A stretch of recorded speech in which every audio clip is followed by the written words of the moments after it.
Thank you so much. Good evening to you on YouTube and welcome to Politics Matter Jamaica. This is the Hello Neighbor show with your host, Hello Neighbor, and Caroline. Caroline is on TikTok, and if you go over to TikTok, you will see her face. We're arranging for her to join us here on YouTube one of these evenings. She's the most beautiful lady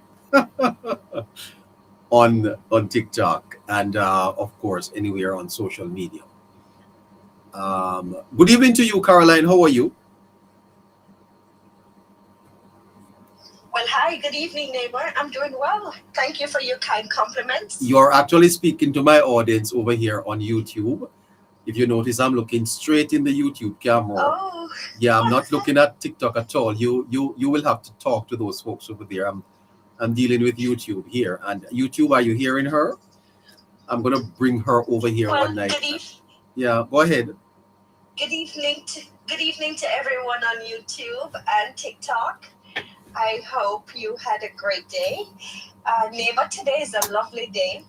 It is a long. Today, It's a it's a lovely day. very memorable day, neighbor. Uh-huh. It's a memorable day. It's the anniversary of the calling of the election for the third term. You know, neighbor, can I tell you? I remembered last year when they were having the mass rally in Halfway Tree. Yeah, you were there? I was actually no.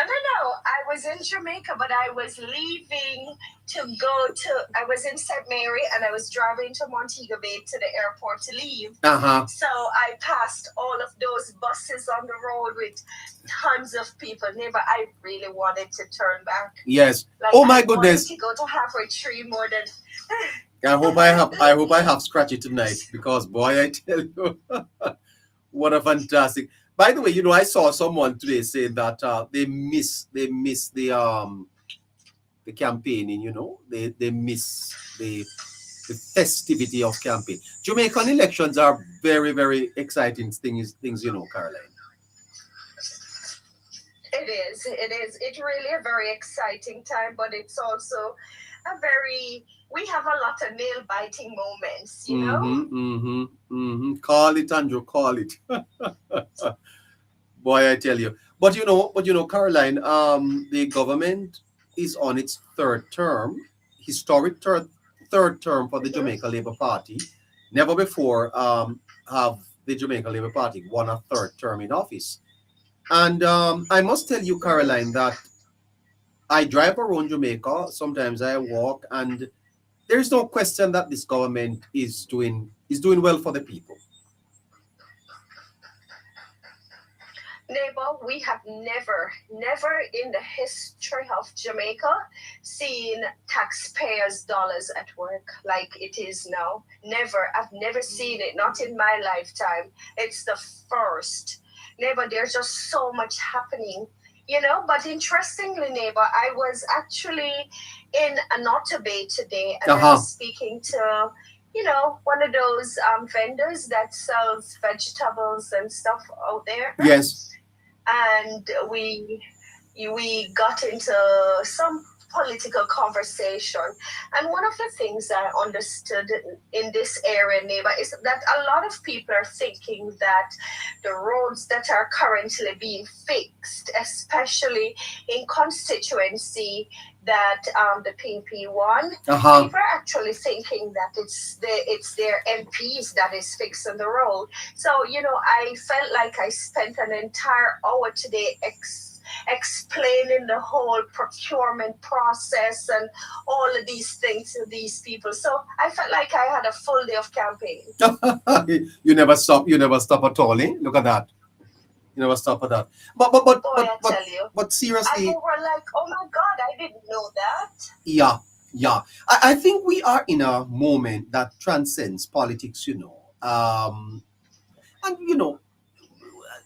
frankly, I believe that it ought to transcend politics because when you look at Jamaica, when you reach my age and realize the amount of opportunities that we have missed, because believe me, we have missed a lot of opportunities, and now I really think that Jamaica does have an opportunity to really solidify its future. And I believe that the Andrew Mhm. Holness led administration is the right one to do it. No doubt about that, neighbor. Come on, that's not even a question. It is clearly the only thing to do. There's no option, you know. But one of the things that bothers me, neighbor, is that we're such a small country, and people play so much politics. Yeah, That they will even they will even do things to discredit others and to destroy the image of other people, especially their legacies. yeah, yeah. There is a Because I there, think it's okay to say sorry. yeah, well, yeah, go ahead, finish your thought. No, I'm saying I think it is quite disingenuous for another politician to take ownership of something that they know within themselves that they didn't do. And that was very disheartening for me as well. Yeah, there is a rumor out that Minister Mackenzie is ill. I saw one today that he has passed. Why are we doing this? Um, Neighbor, I can't comment on that because just the thought of that alone is so heartbreaking. Yeah, but it pushed, and shockingly, quite a number of persons have sent it to me, and I said to them, guys, do you think that such thing could have happened, and traditional media is not aware of it? Why is it that our people are continuing to be led by social media hoax? And a respected person sent it to me too, to say, neighbor, look at this. I mean, come on, guys. We need to do better than that. Social media is not with the greatest of respect, is not a reliable source of information, is it? That is just a horrible thing to do, neighbor, because for someone like Mr. McKenzie, I mean, neighbor, this man deserves so much respect. I Desmond. I don't know. I didn't know that politics could be like this in Jamaica. Yes. Uh-huh. Well, he's making a little bit of fun of it. Listen to this. Minister of Local Government and Community Development. Local Government and Community Development. The allegations are not true, so he sent a song in to be played. Jermaine, hit it.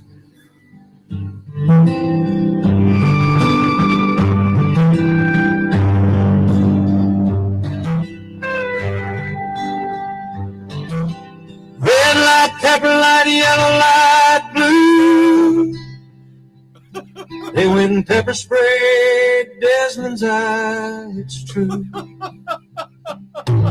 Out there in West Kingston under the morning sun. One wrong. So We're getting a song from Minister of Local Government and Community Development. The allegations are not true, so he sent a song in to be played. Jermaine, hit it.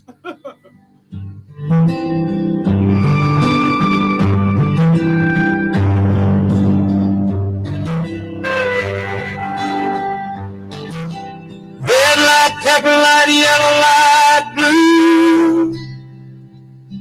They went and pepper sprayed Desmond's eye, it's true. Out there in West under the morning sun. One wrong move and that can of heat got burned. Well, the crowd was getting loud after that early shoot. Desmond stepped up trying to keep the peace. That's the truth. well, I tell you the truth. If you don't laugh, Mr. Oh gosh. Mr. Perkins used to say, if you don't laugh when you see a lady sleep on a bed, on a banana peel, you end up in Bellevue. It's great. I wonder if Jamaica is not in need of some psychological help. A lot of Jamaicans, because we just take everything for joking. Anyway, the minister is okay, and the minister is, you know, having fun with it. Anyway, Caroline, you want to talk to the people? Yes, yes, of course. YouTube, could you please like and subscribe? Please remember to give us the thumbs up. And for TikTok, tap, share, like, repost, and send the heart me's, please. I need 20 heart me's, please. Thank you. Have a great show, neighbor. Thank you too. Let's see if we can pick up a little bit from the GIS government news. Let's bring you a little bit from GIS. Let's bring you a little from GIS government news, starting with that tonight. Courtesy of the GIS Jamaica Magazine.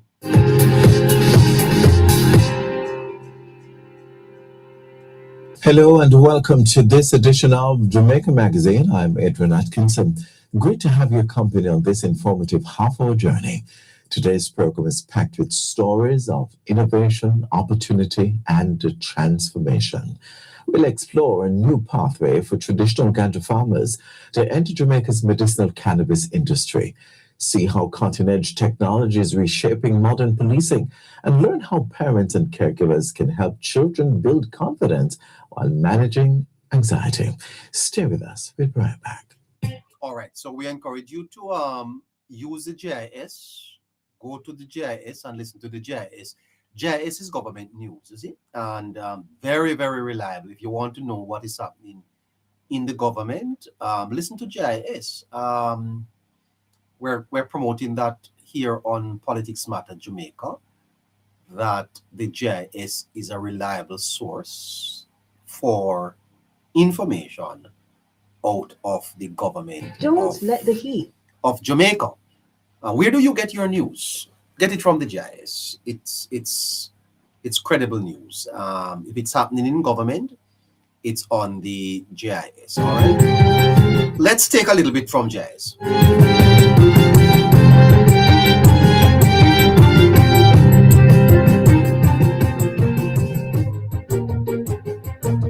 Voice of Jamaica. I'm Twyla Whelan, and this is your JS News for Monday, August 10, 2026.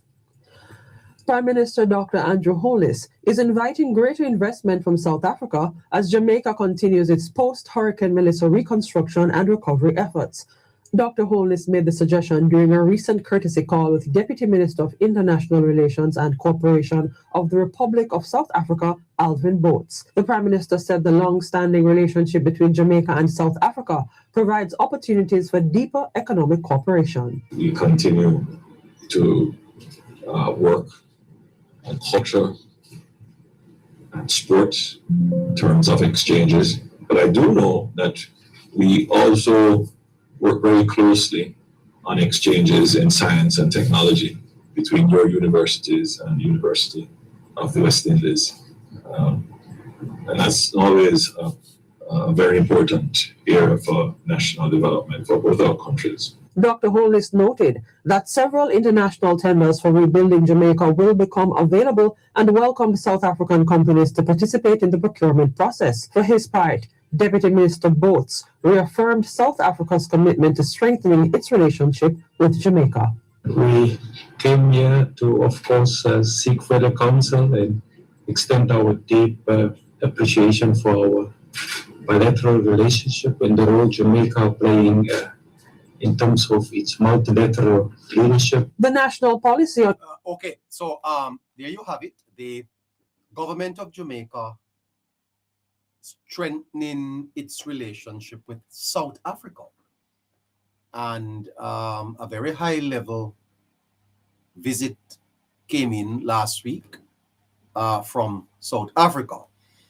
The second item here is that the national policy on human trafficking is to be tabled this parliamentary year.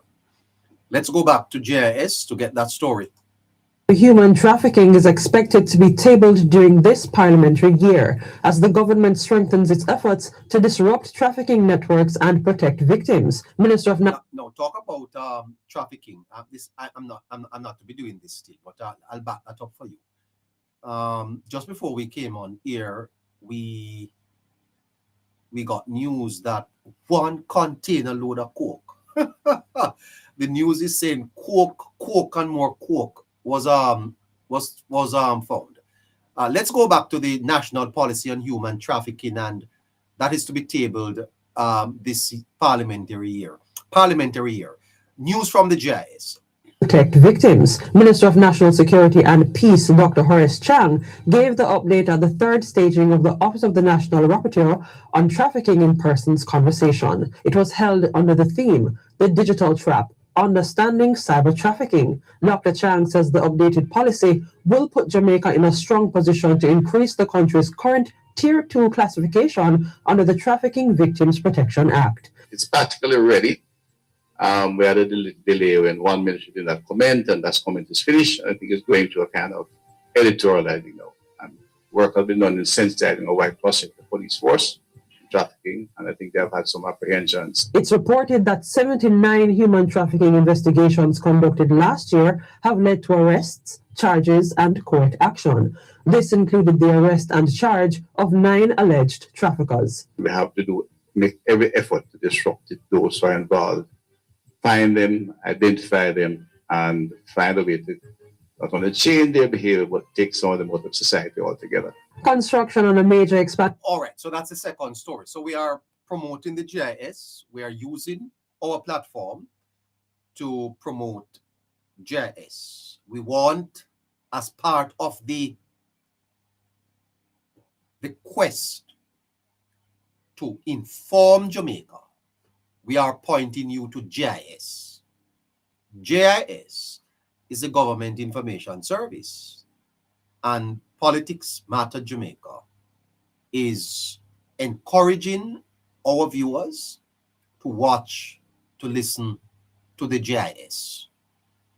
The government is restructuring the GIS. It has a new CEO, and it is doing fantastic work in promoting the government of Jamaica. Right? If you want to know what is happening in government, GIS, you need to be civic literate. The third story is that the expansion of the Maypen Hospital is on track for 2027 completion. Did you know that? Well, the GIS can tell you. Politics Matter JA, the Hello Neighbor Show. Expansion of the Maypen Hospital on track for completion in 2027. Let's go back to the GIS. Expansion project at the Maypen Hospital is progressing steadily, with the new outpatient facility expected to significantly improve healthcare delivery in Clarendon and neighboring parishes. On a tour of the site on Wednesday, Minister of Health and Wellness Dr. Christopher Tufton says the project remains on schedule for completion next year. I'm happy to report that based on what I've seen, this 10,000 square foot facility is on track, on target. The work is going very smoothly, with an anticipation of a completion next year, both in terms of construction but also equipping. Okay, so there you have it. The Maypen Hospital is under construction. So too is the Spanish Town Hospital. Amazing stuff happening. Let's go back to listen to Dr. Tufton. The new outpatient facility will provide additional consultation rooms and expanded laboratory and imaging services. This includes digital X-ray and mammography, as well as a minor operating theater for day surgeries. Wow. The project is also expected to increase bed capacity from 155 to 200 and create room for more than 180 healthcare professionals. Wow. Senior Medical Officer at the hospital, Dr. Curtis Price, says the new facility will improve patient flow, strengthen diagnostic services, and enhance the quality of care for residents across the region. This project is going to add significant quality to our institution. Additional services that are going to be added, the diagnostic services, dealing with all the chronic communicable conditions, the cancers, Wow. and that sort of thing. And that in itself is going to add quality. The $642 million expansion forms part of the government's ongoing program to modernize public healthcare infrastructure across the island. There you have that. So then the government is expanding hospitals in Montego Bay, in Kingston, in Spanish Town, Maypen. Fantastic. Great news for the people of Jamaica that their health services will be improved. Dr. Tufton is a pretty decent health minister. I believe that under him, health services have definitely improved in Jamaica. What do you think? So he has had his problems, but we have to commend Dr. Tufton. Very good, very good. I'm sure that the people of Clarendon and of course Manchester, St. Catherine will be very happy with that. By the way, Old Harbour is going to be getting a new health center. Old Harbour, if you live in Old Harbour, the health center in Old Harbour is 95% complete. And I'll be there at the opening. It's a fantastic building down in Old Harbour. I don't know if you know where the Old Harbour Clinic is. The old clinic in Old Harbour. Well, Mr. Warmington has pushed for this, and I can tell you, you should see this structure down there in Old Harbour. I wonder if I can do a tour of the facility there this week and bring some news to you. 95% complete, the Old Harbour Clinic. Let's hear this from the Giants. Meanwhile, the new Old Harbour Comprehensive Health Centre is now 95% complete. Minister of Health and Wellness Dr. Christopher Tufton says the project remains on track and phased operations at the facility will begin in the final quarter of this year. The building is complete, the wet works, the internals are substantially in, and that you're looking at August, or sometime in August 15th, to complete the building in its totality. Commence with some landscaping and parking and so on. And then what would be left to do would be to bring in the equipment, the furniture, the diagnostic equipment for the lab, for the x-ray, and so on. Medical Officer of Health for St. Catherine, Dr. Francia Prosper Chen, says once completed, the new facility will offer residents improved access to primary health care and extended opening hours until 8 p.m. It's not just coming to see the doctor and then we send you all over to get x-ray and so on. Yes. We're hoping that we can offer all of that. One stop, you see the doctor. If you need an x-ray, we do an x-ray. If you need labs, we do your labs and so on. If you need to go to a physiotherapist for your chronic illness or injury, you are able to access that service too. And the pharmacy will be expanded. Wow. So we will be able to do. And dental services. Wow. And dental has moved from 1 chair service to 4. The modern facility will also have climate-resilient features such as solar power and rainwater harvesting systems. The health center is expected to significantly strengthen healthcare delivery for Old Harbour and surrounding communities. That's fantastic. So Old Harbour is getting a brand new health center, and the center will be opened until 8 p.m. Old Harbour under Mr. Warmington. Wow, that's fantastic for the people in Old Harbour Bay, up in Bartons.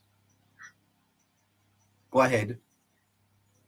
Asking everyone to tap the screen, share the live, repost the live, and to send a heart me's. TikTok, please press that white arrow at the bottom and then that yellow circle to repost. And for YouTube, could you please give us the thumbs up over there, please? We would really appreciate it. Thank you.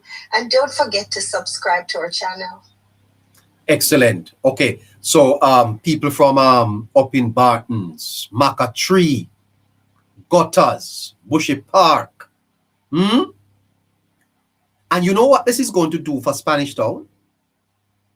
It's going to take the load off the Spanish Town Hospital. It's a fantastic facility down there in Old Harbor. Marvelous. You should see it. I'm going to take some pictures of it and I'm going to bring it here and show you very, very soon. Bravo to the government, Health Minister Tufton and Mr. Warmington. Old Harbor is going to receive a marvelous improvement to its service. Congratulations. All right. So the next story is that the UNICEF donates 30,000 water storage tanks to rural water supply. You know that we have been having some drought in the country. Well, the UNICEF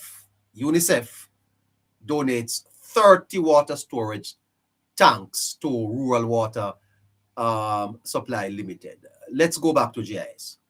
Finally, the Ministry of Water, Environment and Climate Change has welcomed the donation of 30 water storage tanks to Rural Water Supply Limited. The items, valued at approximately $10.5 million, were delivered recently by the United Nations Children's Fund UNICEF under its Community Water Resilience Tank Initiative. Permanent Secretary Wayne Robertson says the donation supports Jamaica's pursuit of greater water security and climate resilience. So these tanks will be integrated into rural water supply systems and community catchment facilities, including the Maple, Lapland, and Motherfloor water facilities, as well as new storage centers in Manchester and Hanover. This investment will immediately expand our storage capacity, reduce household vulnerability, and strengthen emergency preparedness across the region. Deputy Representative at UNICEF Jamaica, Mohammed Mahideen, says the tanks are intended to support families and communities in Western Jamaica that are still recovering from Hurricane Melissa. By strengthening water storage and distribution systems across Western Jamaica, these tanks will help ensure that affected communities have reliable access to safe water when they need it most. The Ministry of Water says the tanks will not only address immediate recovery, but will also be incorporated into local catchment systems that face severe seasonal droughts year after year. And that's it for JS News Today. I'm Twyla Whelan. Thanks for watching. Well, thank you, Twyla Whelan from the JIS for helping us with what's happening in news across Jamaica. Let's go back in and take a little break here. A song from Minister of Local Government and Community Development. The allegations are not true, so he sent a song in to be played. Jermaine, hit it.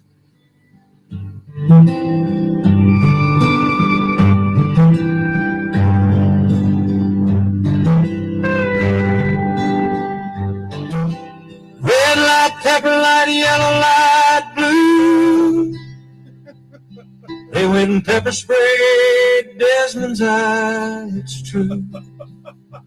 Out there in West Kingston under the morning sun, one wrong move and that can of heat got burned. Well, the crowd was getting loud after that early shoot. Desmond stepped up trying to keep the peace. That's the truth. He said, hold on, officer, with his hands up high. Next thing you know, that spray hit him right in the eye. Red light, pepper light, yellow light, blue. They went and pepper sprayed Desmond's eye, it's true.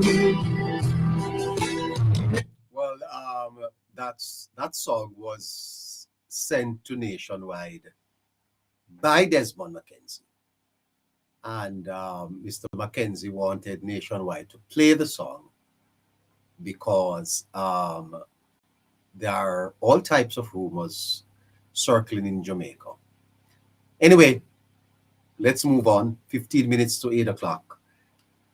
today is the anniversary of the Jamaica Labour Party's announcement, courtesy of the Prime Minister, of the general election. So the Jamaica Labour Party this morning was pretty much on the ball. You know, I hear that the party, under directions from the leader. Neighbor. Uh-huh. Neighbor? Yes, yes, I'm hearing you. I'm sorry to interrupt you, but you seem to be going in and out. Oh, Can you hear me? I can hear you well, yes. I'm hearing you very well. Let me. You seem to be going in and out. Listeners, could you let us know if you're hearing neighbor well, please? I don't know. Let me check something here. Okay. Yeah, they said yes, they're hearing. Yes. They said they're hearing. Okay, so check your end there for me, producer. All right. So the Jamaica Labour Party, by the way. It is neighbor. Uh-huh. The listeners are saying they're not hearing you. It's in and out. Okay, let me check something here and see if I'm on the right network. Let me check and see if I'm on the right network. Okay, no, let me see if I'm on the right network. Listeners, while neighbors doing that, asking everyone to tap the screen, share the live, repost the live, press that white arrow at the bottom right corner and repost the live, please. Not hearing you. You're in and out. Okay. All right. Yeah. Okay. I hope you can hear me a little better now. I hope you can. Asking everyone to repost the live. Yeah, I'm going to switch the. Repost the live by pressing that white arrow and then that yellow circle and repost. Okay, I'm going to switch the network here. Let me give me a second. All right, W.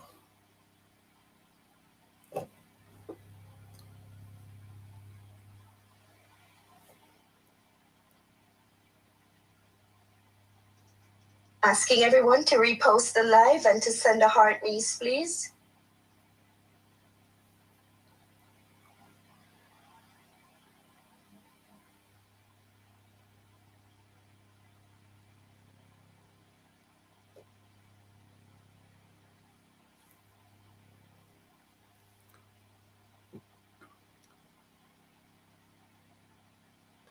All right. That should fix that problem. Okay, that should fix that problem. I just had to switch to the backup. I hope you're hearing me better. Are you hearing me better, Caroline? Any better? Yes, I am. Okay. Thank you. Okay, so the Jamaica Labour Party today is mourning the loss of Mr. George Sutar. One second, neighbor. Uh-huh. For the listeners who are having issues reposting, could you please log out and rejoin, please? Yeah. Okay, so I was saying to you that exactly a year ago, on August 10, 2025, a massive crowd gathered in Halfway Tree as Prime Minister Andrew Holness put to rest demands that he call it, and announce the date of Jamaica's 19th general election since universal adult suffrage. Here is what the Jamaica Labour Party put out today. My intention to minister just needs to fly the gate. Call it Andrew, call it, and I man will sound the trumpet. The Prime Minister afraid to call it, but it's our call him. And when you call him, don't it done this. So earlier today, I advised His Excellency the Governor General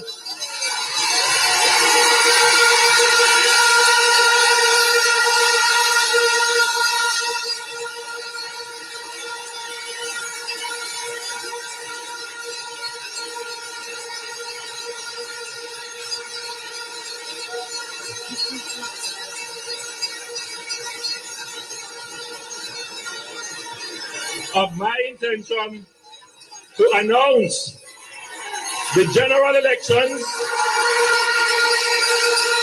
The general election date is fixed at Wednesday, September 3. Labour right, we ready now. Labour right, we ready now. Ring the bell, let's get me now. Ring the bell, let's get me now. Labour right, we ready now. Labour right, we ready now. Get the hand them ready now. Get the hand them ready. The river coming down, no one to bank it coming down. The river coming down, no one to bank it coming down. First of all, I think it's my duty as a believer in democracy to acknowledge and concede the result and to congratulate our opponents, the Jamaica Labour Party, for their victory tonight. Minister just needs to fly the gate. Call it Andrew, call it, and I man will sound the trumpet. Well, there you have it. The leader of the opposition, Mr. Mark Golding, in a fiery speech at his national conference, that Andrew should call it, and Iman Marky G will sound the trumpet. Well, the Prime Minister did call it, and the PNP suffered their third election defeat in as many elections. Let's take you back, therefore, to the mass meeting in Halfway Tree and give you a little bit of what was happening there on that Fly the Gate Sunday. This brother has passed on, but his music live on. Kukudu, listen. I want to see every Labour right. Every Labour right, go so. Labour Party marching on. Marching on to victory. What a Sunday it was. What a Sunday it was in Halfway Tree. Kukudu, rest in peace, brother. I wonder who is going to take up the mantle that Kukudu left. Oh, boy, I tell you something. Labour Party marching on. Labour rights were on fire. Stay a long time. He not just a come. I know. Tomorrow when we gone. When we leave Halfway Tree. When Andrew Holness announced the date. PNP as we go run. Can I just say wicked people make your plan before. High, hold down.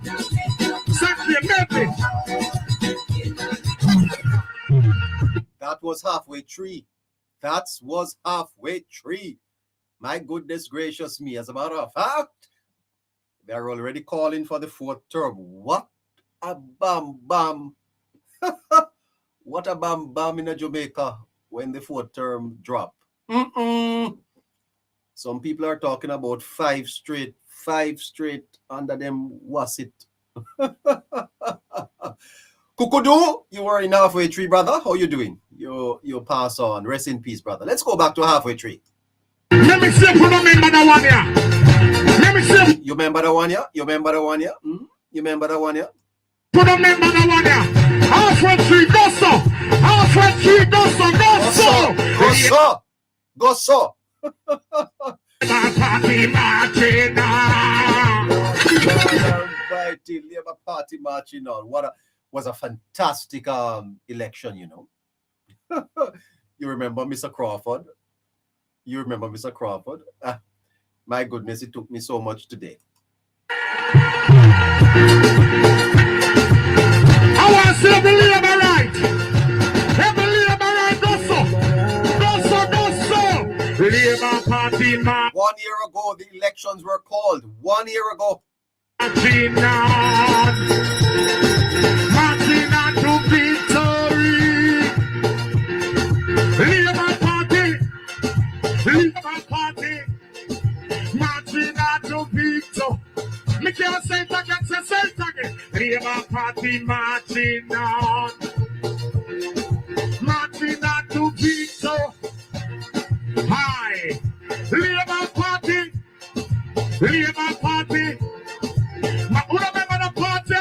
Who remember the party after 37? Jump and show.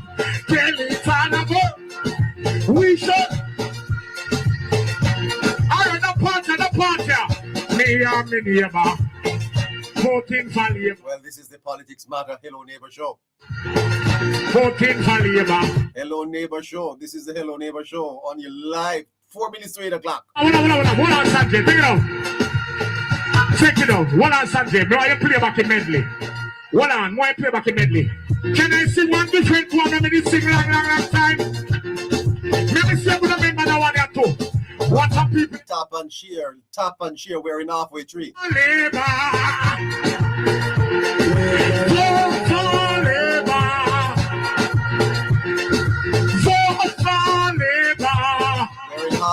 Halfway tree. This is the Hello Neighbor Show. Labour. What them say you are your neighbor for do? What them say you are your neighbor for do? Huh?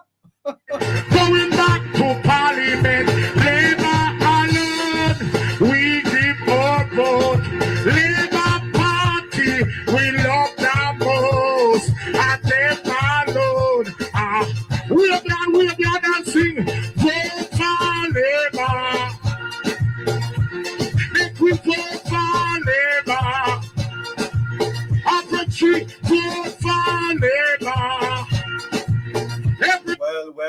Well, that was a little bit of cuckoo for you. All right, let's now go to the Minister of Agriculture, Floyd Green. He brought the House down in halfway tree on that Sunday night. Listen to a little bit of Floyd Green. And the PMP. I said, son, the PMP continuously laments the condition of the poor, but have done nothing tangible to fix it. While the Labour Party take action through education, healthcare, and agriculture to move the poor from poverty to prosperity. I said, son, most of the utterances of the PMP is wrapped up in propaganda. Them attack people and try to tear down people, while the Labour Party focus on ideas, vision, and action. You know, that is quite true. That is quite true, you know, that the PNP attacks people. Look at what they are doing now to Desmond McKenzie. Quite true. Quite true, Floyd Green. Halfway tree, 1 year ago. Let's go back. I said, son, the other side is a party of promises and pretty talk. A fun here, a fun there. Everything them say, it is on the pipeline. I said, son, them should change them name to the Pipeline National Party. My God, the Pipeline National Party. Everything the PNP have it in the pipeline, eh? Boy, 1 year ago, August 10th, the elections were called. We're giving you a little bit of what was happening in halfway tree. Massive crowd. Sorry, I can't show you the video. Okay, go ahead. While the Labour Party takes bold steps and does more for you. In fact, in closing, I said, son, the PNP is a party of promises, propaganda, and poverty. The PNP is a party of promises, propaganda, and poverty. What a takedown of the comrades. The PNP is a party of promises, propaganda, and poverty. Hashtag that for me. Propaganda, poverty, PNP. All Hope Road, all should have shame. I tell you the truth. It's a PNP is a party of poverty. What you say, Mr. Green? Mr. Green, what you say? Tell us again. Labour Party take action through education, healthcare, and agriculture to move the poor from poverty to prosperity. Yeah, we heard that already, sir. What you said the PNP is about? What? Tell us what you said there. What did you tell your son that the PNP is about? Tell us, Mr. Green. I said, son, most of the utterances of the PNP is wrapped up in propaganda. Them attack people and try to tear down people while the Labour Party focus on ideas, vision, and action. Yes, sir. And then you said the PNP is what? Poverty, propaganda, and poverty. Tell us again. We didn't hear you. Go ahead. I said, son, the other side is a party of promises and pretty talk. A fun here, a fun there. Everything them say, it is on the pipeline. I said, son, them should change them name to the Pipeline National Party.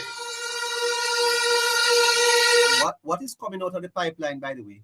Pipeline National Party. What is coming out of the the pipeline? Bung up. Nothing is coming out. Go ahead, sir. While the Labour Party takes bold steps and does more for you. In fact, in closing, I said, son, the PNP is a party of promises, propaganda, and poverty. The Labour Party is a party of ideas, action, and prosperity. When me done, my son looked at me and said, Daddy, me did have to be a Labourite.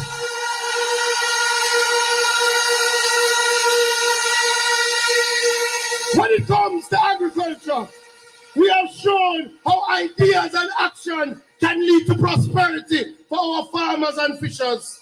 Under this Andrew Holness-led administration, we have worked on over 700 farm roads, more than any other government in the history of Jamaica. Whether Mendestown in Trelawney, Blackfield in St. Mary, Mahua Hill, Bacon, Flaggerman, we have fixed farm roads so that farmers can get their crops to market. We have driven domestic production to the highest ever in 40 years. In fact, when they were in charge of agriculture, they have never passed 600,000 tons of domestic production. This government has passed 800,000 tons of domestic production, cutting food poverty in half. We have brought water to 4,000 acres of farmland. We have built over 30 retention ponds. We have spent money on the biggest irrigation schemes in our history, like Essex Valley, like Amity Hall, and the big one, $26 billion for the Pigeon Plains irrigation scheme, the biggest ever in the Caribbean. MP Caroline SESM. What is that? Wow, what's happening here? Under their watch, people stop talking about research in agriculture. Nobody ever called Bodle's name again. We have spent $1.4 billion on Bodle's, new labs, new greenhouse, new technology, and have started a $6 billion program to move our research centers. You hear them talk about Prairie and Larceny, Ask them what did they do to treat with the prayer their last today. Problem. The man was Minister of Justice and not even one law him amend to pray their last today. Since your government has been there, we have amended laws, brought in harsher penalties, started recruiting agricultural wardens, and for the first time, we have a branch of the police force that deals with agricultural protection. Farmers are safer under the Jamaica Labour Party. Well, farmers are safe under the Jamaica Labour Party, says the Agriculture Minister Floyd Green. Of course, he was speaking at the Labour Party's mass rally in Halfway Tree 1 year ago. 1 year ago, the elections were called. Let's take a little bit more from the Agriculture Minister, Floyd Green.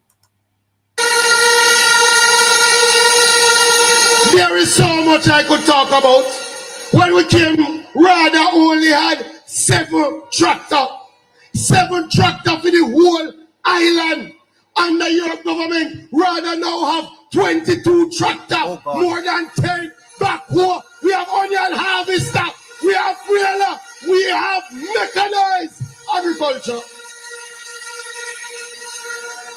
Not to mention fisheries. They never used to pay the fishers any mind. We have introduced a fisheries incentive plan. We have started to train our fishers. We are retooling our fishers. Fisherman and woman get wire, them get inching, them get boat under the Jamaica Labour Party. But not only that, needs to fly this just needs to fly the game. Call it Andrew. Call it. Them couldn't get life insurance. Them never have crop insurance. Your government has worked. Now our farmers and fishers can get health, life, crop insurance under this Andrew Holness led government. And we're not finished yet. We are going to move to introduce for the first time a farmers and fishers pension program. We're going to put $1 billion so farmer and fisher can cock up their foot and enjoy prosperity.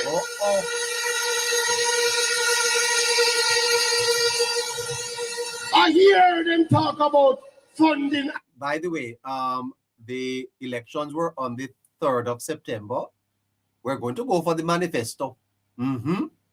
We have the Labour Party's book right here. The book that the Prime Minister gave out in Halfway Tree. We have it right here. Yeah, and we're going to draw for the manifesto. Yeah, we know that Melissa intervened, but we're going to go back to the manifesto, Labour Party's manifesto. Stay tuned. Politics Matter Jamaica. The Hello Neighbor Show. Back to Mr. Green. Agriculture. Anytime I hear them talk about a fund, I get a little nervous because I remember how them deal with money when them in charge of money. It is that side that destroyed the PC Bank. When we did the audit of the PC Bank, $625 million of farmers' funds was missing. Them use the farmers' fund and build townhouse. So me see them over there. And true, we run the country good. They want to come back in. It remind me of a saying, nobody want to plant the corn, but everybody want to raid the barn. The PNP will never raid Jamaica's barn again. My God, what a telling statement. The PNP will never raid Jamaica's barn again. What a statement by a very promising agriculture minister. Very promising, you know. This young man, Floyd Green, met him over more than 15 years ago. And that time he was state minister in in education on youth. He was the youth minister. What a powerful statement. The PNP will never raid Jamaica's barn again. Huh? Holness, that's why I tell them forward ever, backward. We will choose Jamaica. Because Holness has restored hope in Jamaica. He has invested in the youth of this country. He has given young people the opportunity to serve and move Jamaica forward. And to be honest with you, we have come too far to turn back now. We are moving forward with Andrew Michael Holness. That's why I tell them, forward ever, backward. We will choose Jamaica. We will vote for the Jamaica Labour Party. Show our labor rights. We do so much already that we do it. We do Jamaica Labour Party. Well, there you have it. A little bit coming out of halfway tree. The agriculture minister gave a rousing speech to thousands of labor rights in halfway tree. Here is the Labour Party's take of it with coming out of the party this morning. Minister just needs to fly the gate. Call it Andrew. Call it an Iman will sound the trumpet. Meantime, the opposition was very, very confident. Here is Mr. Golin talking to Richie B. Very cockatoo. Huh? Listen. Minister afraid to call it, but it will call him. And when it call him, don't to call it, but it will call him. The Prime Minister afraid to call it, but it will call him. And when it call him, don't it done this. Mr. Golin. Mr. Golin said the Prime Minister afraid to call it, but it will call him. And when he call it, done this so. Listen to Marky G again. It's a funny piece. Call it, but it will call him. And when it call him, afraid to call it, but it will call him. And when it call him, don't it done this so. I done it done this so. I tell you the truth. Fascinating stuff. Anyway, here is the Prime Minister calling the elections. Earlier today, I advised His Excellency the Governor General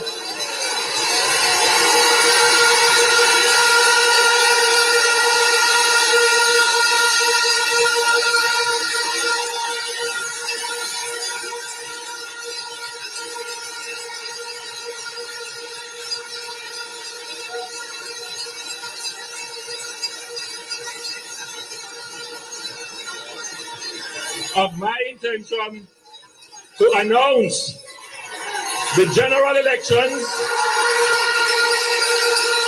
The general election date is fixed at Wednesday, September 3. Ring the bell, there you have it.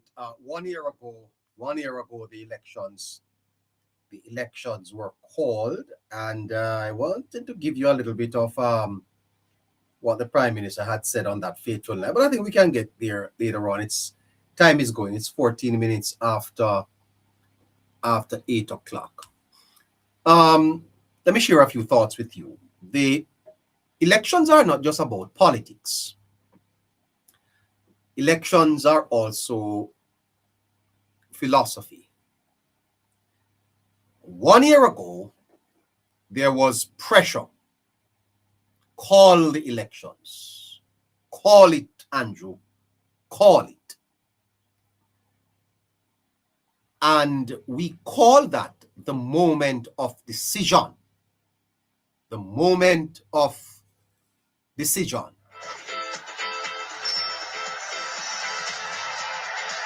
Well, thank you. Thank you for that spectacle. The moment of decision. Anxiety, you see, is the dizziness of freedom. Kierkegaard said that. Anxiety is the dizziness of freedom. And whenever you hear a opposition party talking about call it, it's not confidence, it's anxiety.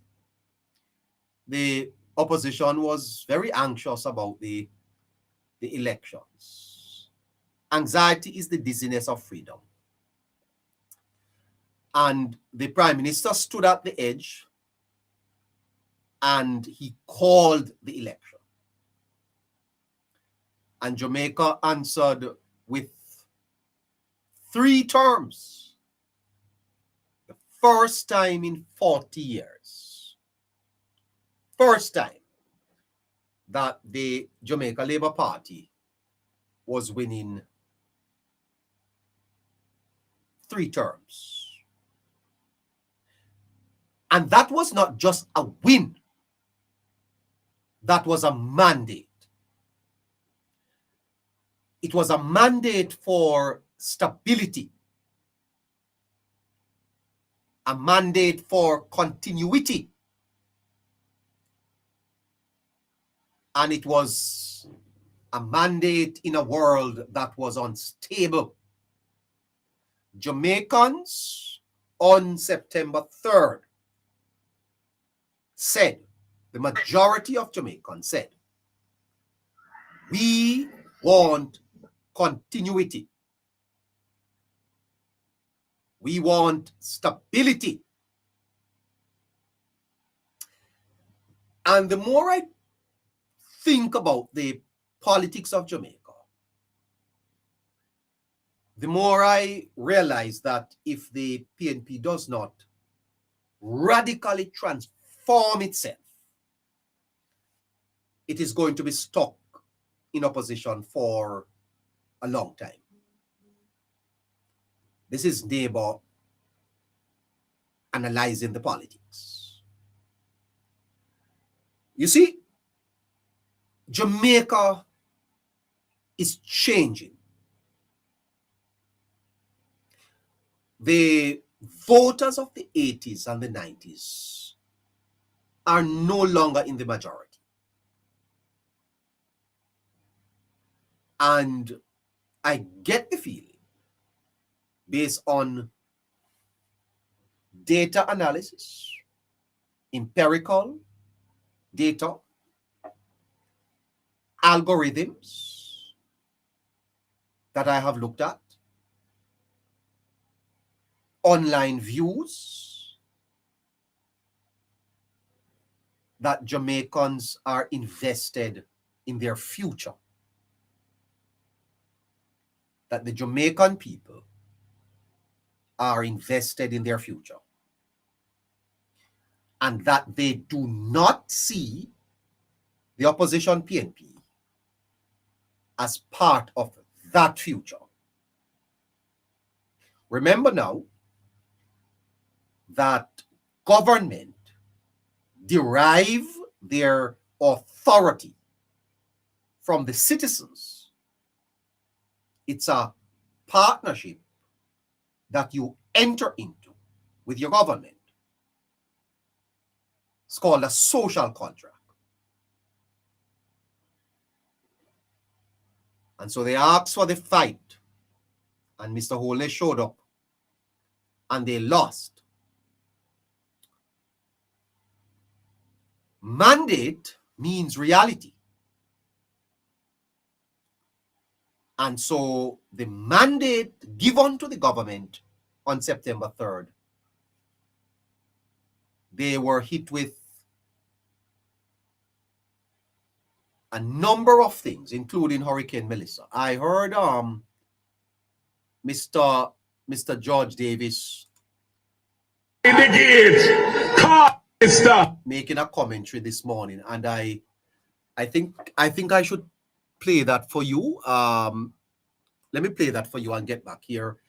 Member Harry, I'm coming to you. You hear, sir? Coming to you, member. Let me go to this piece of information coming out of nation, because I think it is important to understand that the government would have faced quite a bit of setback. And when we are judging our governments, we must be fair, because had it not been for those setbacks, Jamaica definitely would have been much further ahead. Here is George Davis on the nationwide program this morning. Here is it. There have been moments when you've looked back and you said, damn, if that disaster hadn't struck at that time, what could we have achieved? What if we had a 5-year cycle, no hurricane, no tropical storm, and we could then assess without encumbrance, without caveat, without making an exception, the skill of the government in doing what governments are responsible for, and the ability of the government to be nifty and move out of the way of the private sector, for it to run its leg of the relay. What could we have done? And there are periods in the recent political history where governments have had a relatively good run where disasters are concerned. And we haven't materialized, and success hasn't materialized. We haven't capitalized on that for whatever reason. But just look at what we were poised to pursue. What were the promises we were waiting on to be delivered? What were the plans that we were waiting for those plans to start being implemented so that we could, at the coming together stage where everything congeals, everything, all the ingredients mixed, the gravy rich, the gravy of this refreshed administration, September 3, 2025. Long water. Not because the chef can't cook. Not because he doesn't know which ingredients to use. But because the basket with the ingredients, where all the caps were unscrewed, for him to know, pour this in there and pour that in there and measure that and put that and turn on the fire. And here you have a little bit of George Davis this morning. Let's take you back to halfway through before we go to Member Harry and listen to the Prime Minister. A little bit of him. We don't have a lot of time, but let's take you back to halfway through.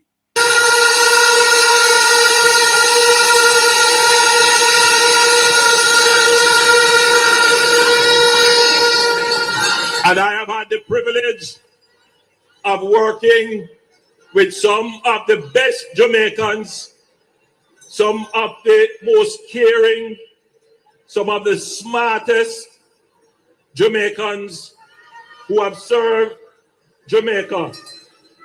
My Jamaica Labour Party family and the cabinet that they have formed. I want to tell them thanks as well. Family. I tell you. Yeah, okay. Something. I'm going to do it. And if I change my mind and say I'm not going to do it, I'll come and tell you I'm not going to do it.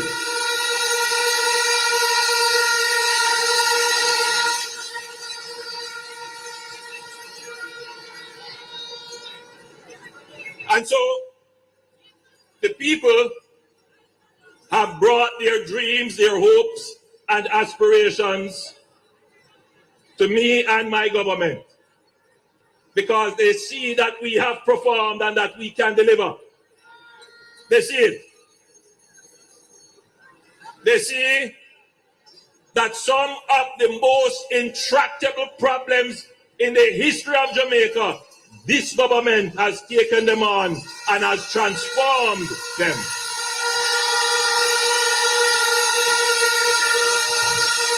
That is quite true. Member Harry, are you there? Member? Member Harry, are you there? Are you hearing me? Yes, Member Harry. I wanted to pause there to discuss this with you because it is true that the Jamaica Labour Party would have taken on some of the most intractable, difficult problems of Jamaica, including crime, member, and they have solved, well not solved, but we are seeing significant improvements in this area. They should be commended for it. Of course, they should, neighbor. 100%. What we need to understand is that I would say these issues that we have been the most prolonged and well-developed, devastating issues since independence. Yes. And I want to equate it to being in the wilderness of our forefathers attempting to obtain freedom, neighbor.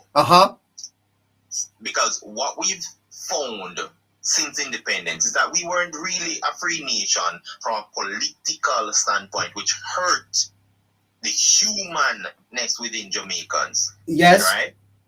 In fact, when we look at it, based on how we politicked and our form of politics, it removed the financial sector, wipe it out almost in its entirety, in a period when the rest of the world was finding their very own footing at a very favorable rate in terms of development. And to top it off to that, we've seen a massive cultural shift or degradation thereof, where we became lawless, we became insensitized to criminal activities. In fact, we actually adopt a lot of criminal characteristics within our very systems. And that is one of the things why when we're correcting it now, neighbor, we're seeing a lot of fight against it, because those elements and characteristics became the norm. You're quite right. To people. Yeah, you're quite right. And you have to undo these things. Yeah. In order to first lay the foundation. So while we would have gained independence and so on and said, listen, this is where we got our freedom, we're going to build on it. We then found ourselves in a different situation where we had to emancipate ourselves. And rather than doing that when the iron was hot, because you know they say strike when the iron is hot. Yes. We wasted those valuable years and we enslaved our people by not facilitating their very development that was very much needed. Yes. To push the country forward. And we've seen somewhat of a reset, you know, because what this administration has faced with is a measure where they have to correct what they didn't do. They have to also now match up at the same time to the dreams and aspirations of the people for the now, while also ensuring that they do not ensure that the future is hampered as well. Neighbor, juggling those three bars is not a circus game. Not at all. It's one of the most difficult things you can ever obtain as a leader.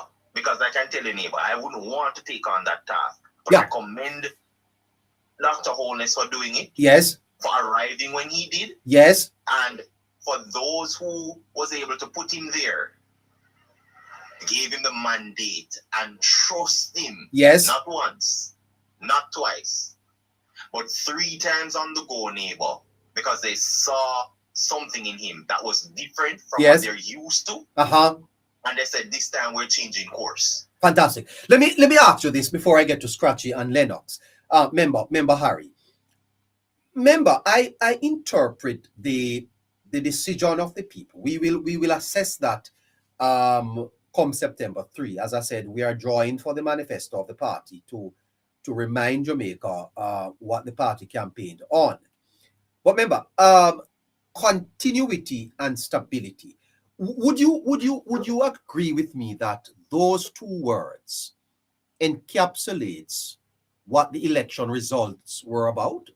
Stability, continuity. The people of Jamaica chose that. They do, neighbor. They do, and it shows a change in the tide, that people are finally understanding what comes with continuity. Because here's the thing, neighbor. Uh-huh. You can't have stability without continuity. Not in how Jamaica has politicked for Very good. decades. Yes. And it is that very lack of continuity that have hurt us. And it did in two ways, you know. We know the continuity of poor governance for 18 and a half years. We know that. But when the change happened, we didn't see the continuity in the manner that it should have gotten after 2012 election. Uh-huh. Because the administration got the mandate in 2007, and we know what happened then.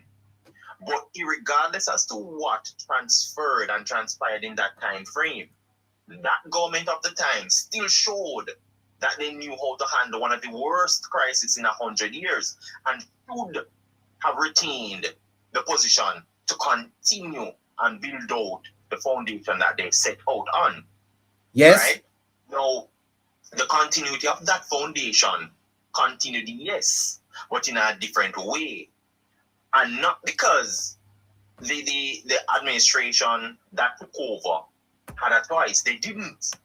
Because that foundation was laid in such a way, neighbor, and backed by international standards and organizations that say, this is what you have to do. And I thought they had no choice, because if it was up to them, we would have seen more cut in terms of different programs and different institutions, neighbor, which would have even hurt us even more. But that mandate that was set out from the rest of the world, IMF and so on, helped to hold that foundation of the 2007 administration, which gave us some continuity.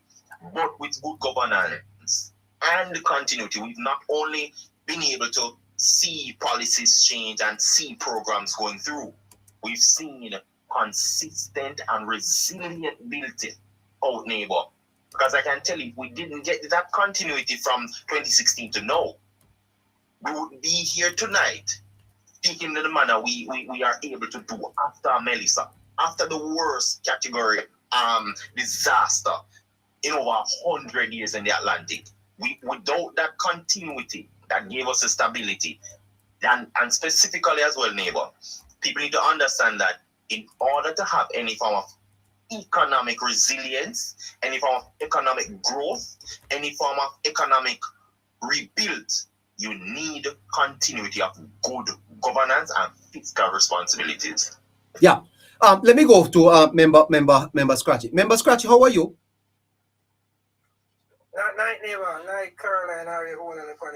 Member, we covered this election from the start of it.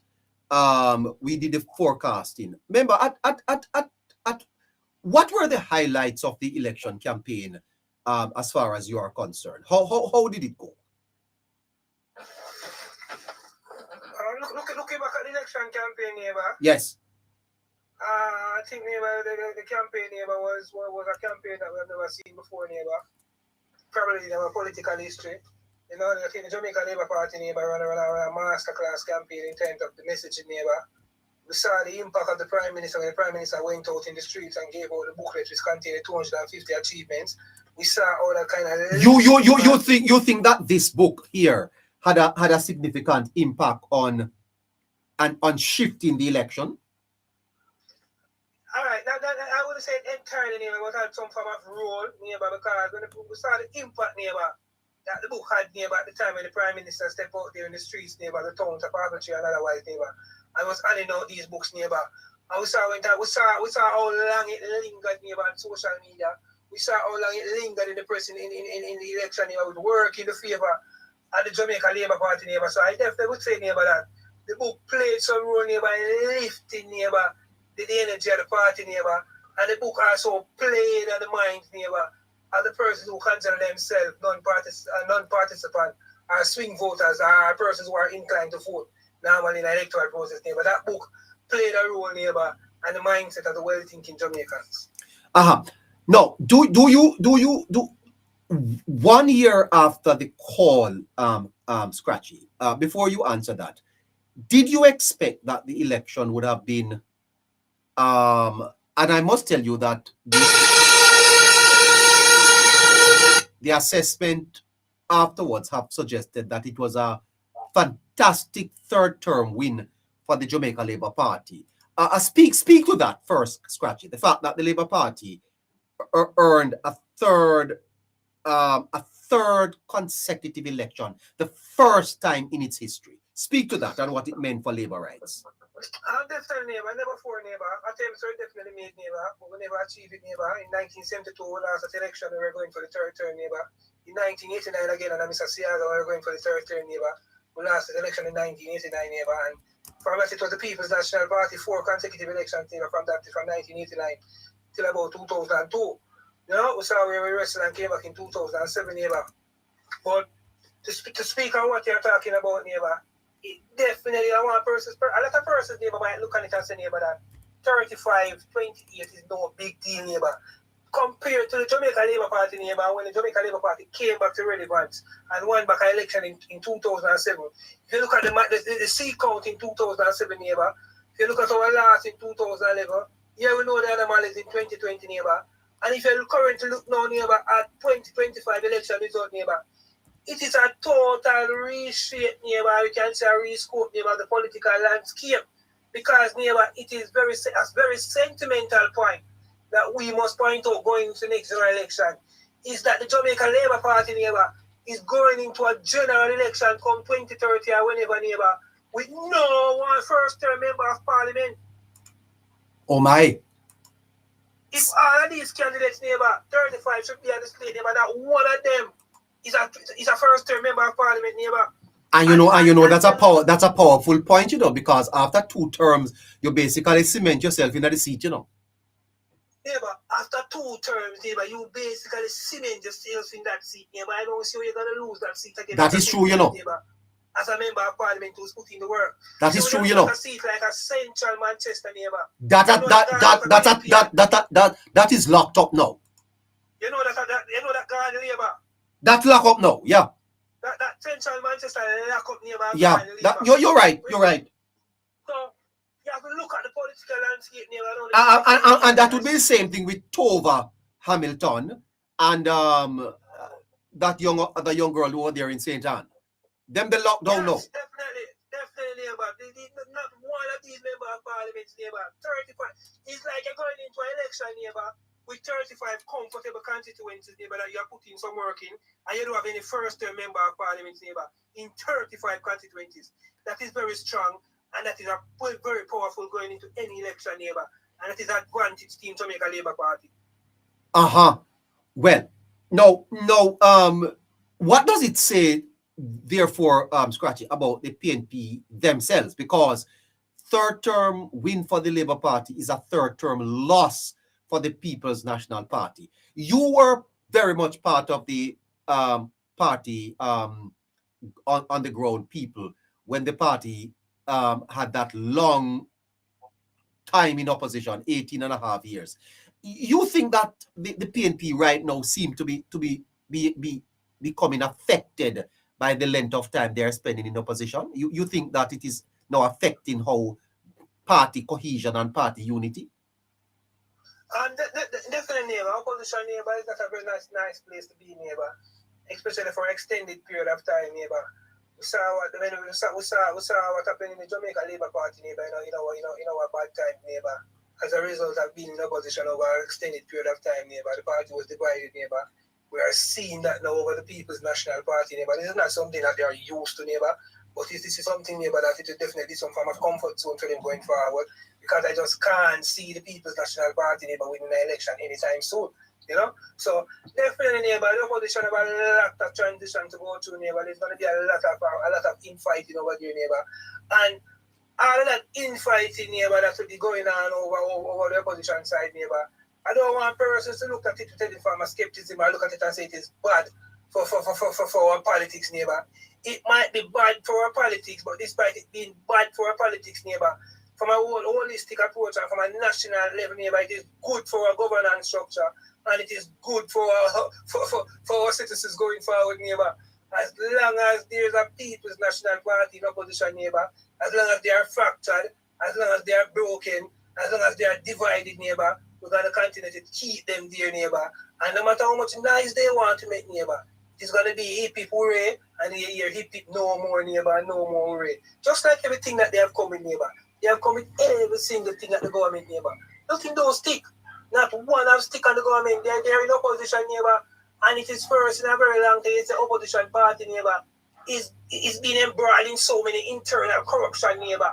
Why it's like they're in governance and in charge of agencies as well neighbor. To opposition is being corruption is being rampant on the opposition side. So the People's National Party neighbors just come here, we preach and we beg and we talk every night neighbor. We know it's a party of destruction neighbor. This is a political organization neighbor. They are afraid of the Jamaica Labour Party. They are afraid of Andrew Michael Holness in particular neighbor. I can tell you neighbor that each and every one of them neighbor, their biggest fear is Andrew Michael Holness neighbor. How political savvy he is neighbor, how tactical he is, how timely he is. They just can't study him neighbor, they just can't manage him neighbor because of his style. How Jamaicans can identify with him. And as long as Jamaica continues to rise neighbor, the PNP are going to be a pigment of our imagination. We so don't know these guys, we so don't remember these guys neighbor. And one and Joe on the side of the way, man. Yeah. The other thing, Scratchy, is that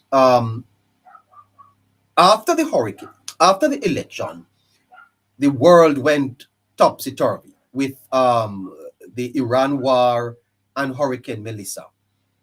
It appears to me that in terms of election outcomes, that this was the best outcome for Jamaica. Never. Based on how the geopolitics is playing out, neighbor, if the People's National Party was in governance, neighbor, during its geopolitics, neighbor, Jamaica would be in a broad right now, neighbor. Mm-hmm. We would be in so many entanglements, neighbor, with a superpower like the United States. And persons might be saying, why Scratchy would make such a statement like this, neighbor?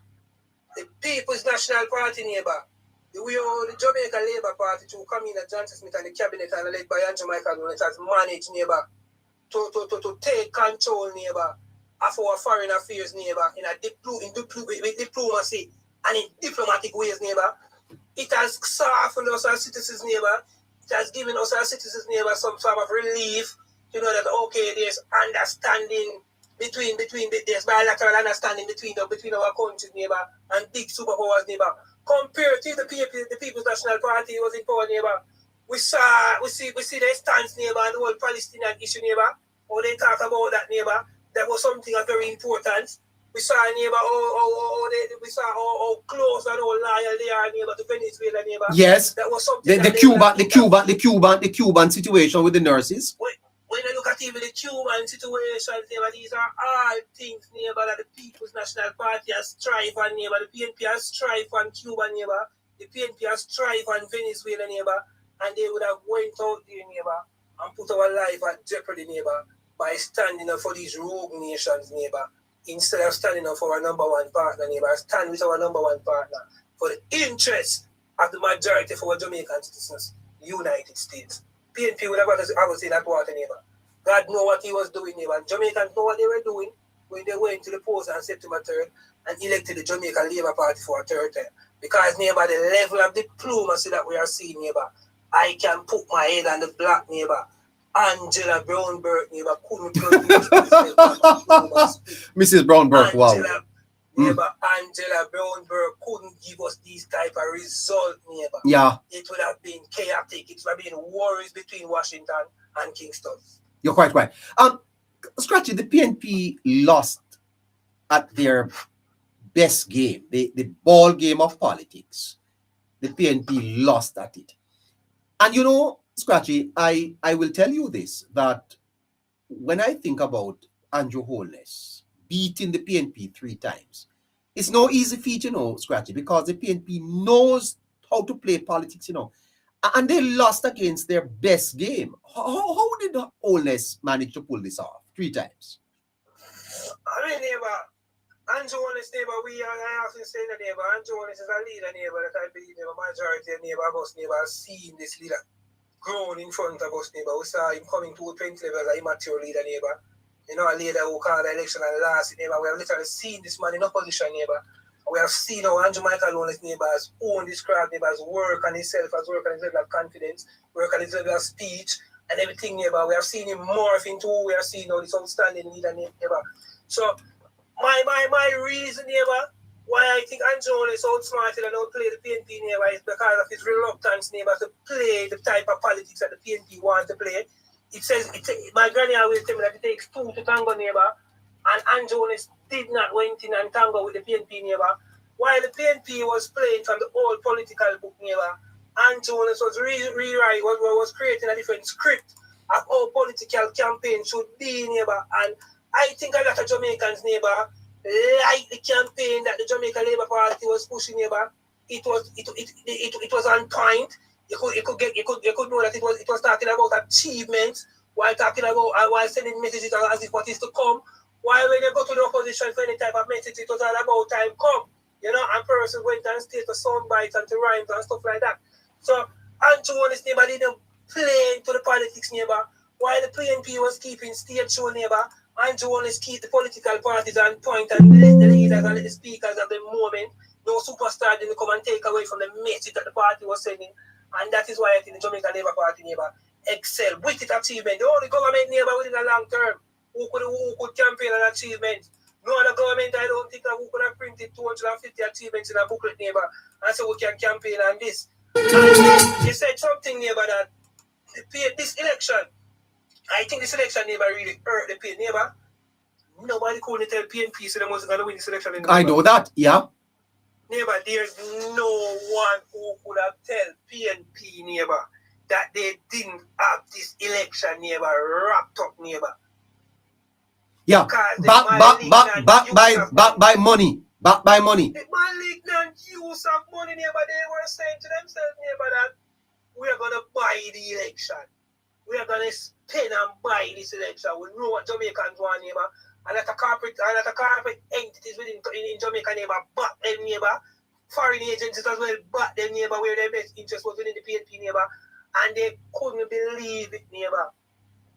That well-thinking Jamaicans neighbor came out neighbor and saved the Jamaica Labour Party. And I always say, persons always say, the richer class don't vote and the upper class don't vote. I can tell you neighbor that in 2025 neighbor, it is the upper class neighbor and persons who live overseas neighbor who came down neighbor and saved the Jamaica Labour Party and let us won that consecutive third term neighbor.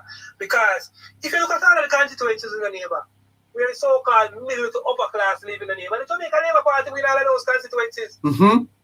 The Jamaica Labour Party win every single constituency in Jamaica where it is considered majority or a high part of it neighbor as middle to upper class persons. Jamaica Labour Party win all of those convincingly. Even some of them, when you look at even Road of my Crawford constituency, where people say it's PNP bastion, the rich people in one of them gated community come out and come vote Jamaica Labour Party and bring road across the line. Yes. I can't tell mother who fought and all of them people who them said they're going to lose. This upper class come out and put mother flow the line because mother fought of a large upper class community in a fair constituency. So the Jamaica Labour Party neighbor message was received neighbor by well-thinking Jamaicans, while the PNP was expecting to challenge the Jamaica Labour Party and a base against a base election neighbor. And that is where the PNP lost. The PNP did manage to rally them base. I'm going to give them that credit neighbor. They did manage to rally their base neighbor, but they didn't manage to connect neighbor with the persons who were on the fence and were still trying to make up their mind as to where to put them ex-neighbor. They didn't connect with that cohort no time at all. And the Jamaica Labour Party message reached those people neighbor. Do you think that 1 year on since the announcement of the election that the Jamaica Labour Party would have solidified its support across the country? And in the same regard, how do you think the PNP is doing now? What I can definitely say, neighbor, is that during the course, neighbor, of the Jamaica, the government of the day, neighbor, expanding Jamaica, changing Jamaica, making all of the infrastructure development of Jamaica, neighbor, what they are also doing, neighbor, where a person don't realize is, neighbor, this development, neighbor, comes with wiping out, neighbor, the so-called legacy, neighbor, of the People's National Party. Oh. the things that the People's National Party like to go to these persons for, neighbor, and I lie to them, neighbor, and say it's we that do this and it's we that do that, neighbor. These things that are media and things that shouldn't be celebrated or awarded, neighbor. The Jamaica Labour Party is eradicating those things, neighbor, and creating more advance and more development. When you talk about PNP, suppose and tell people to give pickle doctrine. Jamaica Labour Party is giving people flush toilet. Jamaica Labour Party. Hold on, PNP boast that they gave people pit latrine. Of course, neighbor, the PNP boast and pit latrines, neighbor. The PNP boast and bowl house, neighbor. Look at the social housing that the Jamaica Labour Party has launched. So every single thing, neighbor, that the PNP neighbor campaign and won the hearts of Jamaicans and neighbor. The Jamaica Labour, the government of the day is eradicating those things. There is a psychological reversal, you're saying to me. Yes, neighbor. Yes, look at even the increase in minimum wage, neighbor. You see minimum wage, neighbor. Look at when minimum wage was. I want to tell you something, neighbor. It's a PNP. PNP planted a seed in Jamaicans' mind back in the days, neighbor, where Jamaicans weren't appreciative of work, and Jamaicans neighbor used to scorn and look down upon people who are 9 to 5 in a neighbor. What are you saying to me? Neighbor, if you're a minimum, if you're an upper excellence job, neighbor, you're a basic 9 to 5. Those people, neighbor, were left to feel away because the minimum wage that they were getting, neighbor, the PNP created a society and the PNP created an economy, neighbor, where the informal man had, it was more beneficial to the informal man, where it is easy for him to attain a salary without lifting a pin for the week. Meanwhile, you going out here 9 to 5. So you got to work a morning time, neighbor. You got to work, you're depressed already because you can't see 10 man for the corner and drink the tall quarter rum, you know, it's all right. At 3,000, if you're back in a quarter, I get 6,000 half, I'm going to pay that. But them things that depressing neighbor, you wonder where you work for. That's why nobody wanted to work in Jamaica at one point in time. Oh my God. Nobody never wanted to work, neighbor. Nobody never wanted to be a part of the formal system because the system that was created. You play by the rules, you got shafted. If you play, neighbor, the system that the PNP ruled under, neighbor, it wasn't a system, neighbor, that let persons who were playing by the rule, neighbor, feel good in themselves. And feel like, neighbor, playing by the rule, them see what they're getting. Hold on there for me, Kati. What a powerful point this brother is making. Everyone to tap the screen, share the live, repost the live. And for YouTube, we ask you to give us the thumbs up and to subscribe to our YouTube channel. Yes. So listeners on TikTok, please tap, share, repost, and send the hearties, please. This is political philosophy at its very best, coming from one of the best online. I'm going to take you to Spanish Town for about a minute and come right back to Scratchy.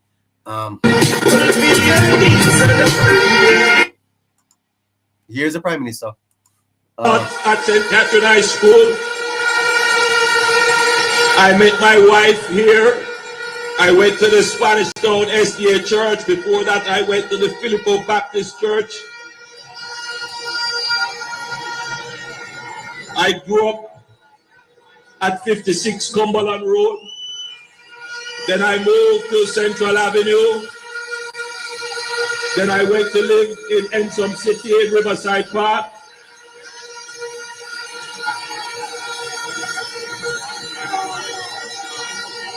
This place means a lot to me. And therefore, when we were deciding where would we have our closing meeting, I said, all right, let it be somewhere that carries some meaning for me personally, and we agreed it would be Spanish Town. Okay, Volozella blowing all the way there in Spanish Town, and the Prime Minister closed out the election campaign in Spanish Town. We have Scratchy online with us. He really has touched a nerve here about the type of politics that the PNP practiced and how Jamaicans in the formal sector were not motivated or encouraged, and it's a fascinating point. So Scratchy, you're saying to me that there was a time when work in Jamaica for many persons was a burden. Of course, neighbor, it was a burden, neighbor. When you look at what you were getting for neighbor, someone who goes and be productive, neighbor, compared to persons, neighbor, who just Labour cannot live off of the informal system. The informal system was way more better.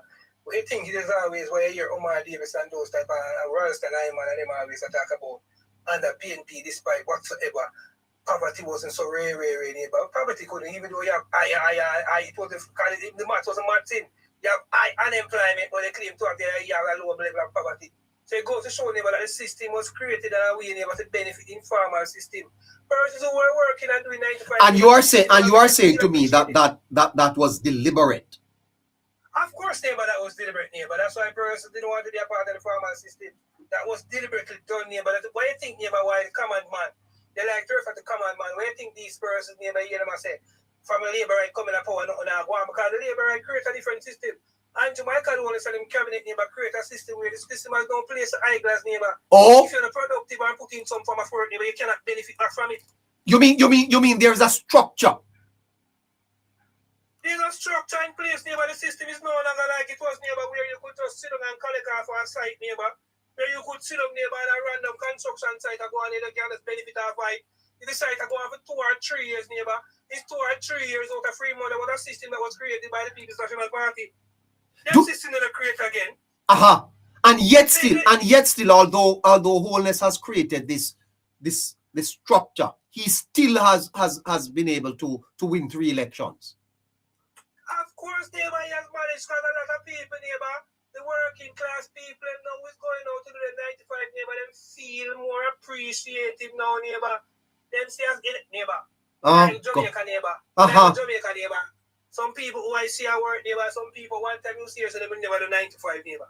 People at work right now because people feel like so there's something there is to work for now, neighbor.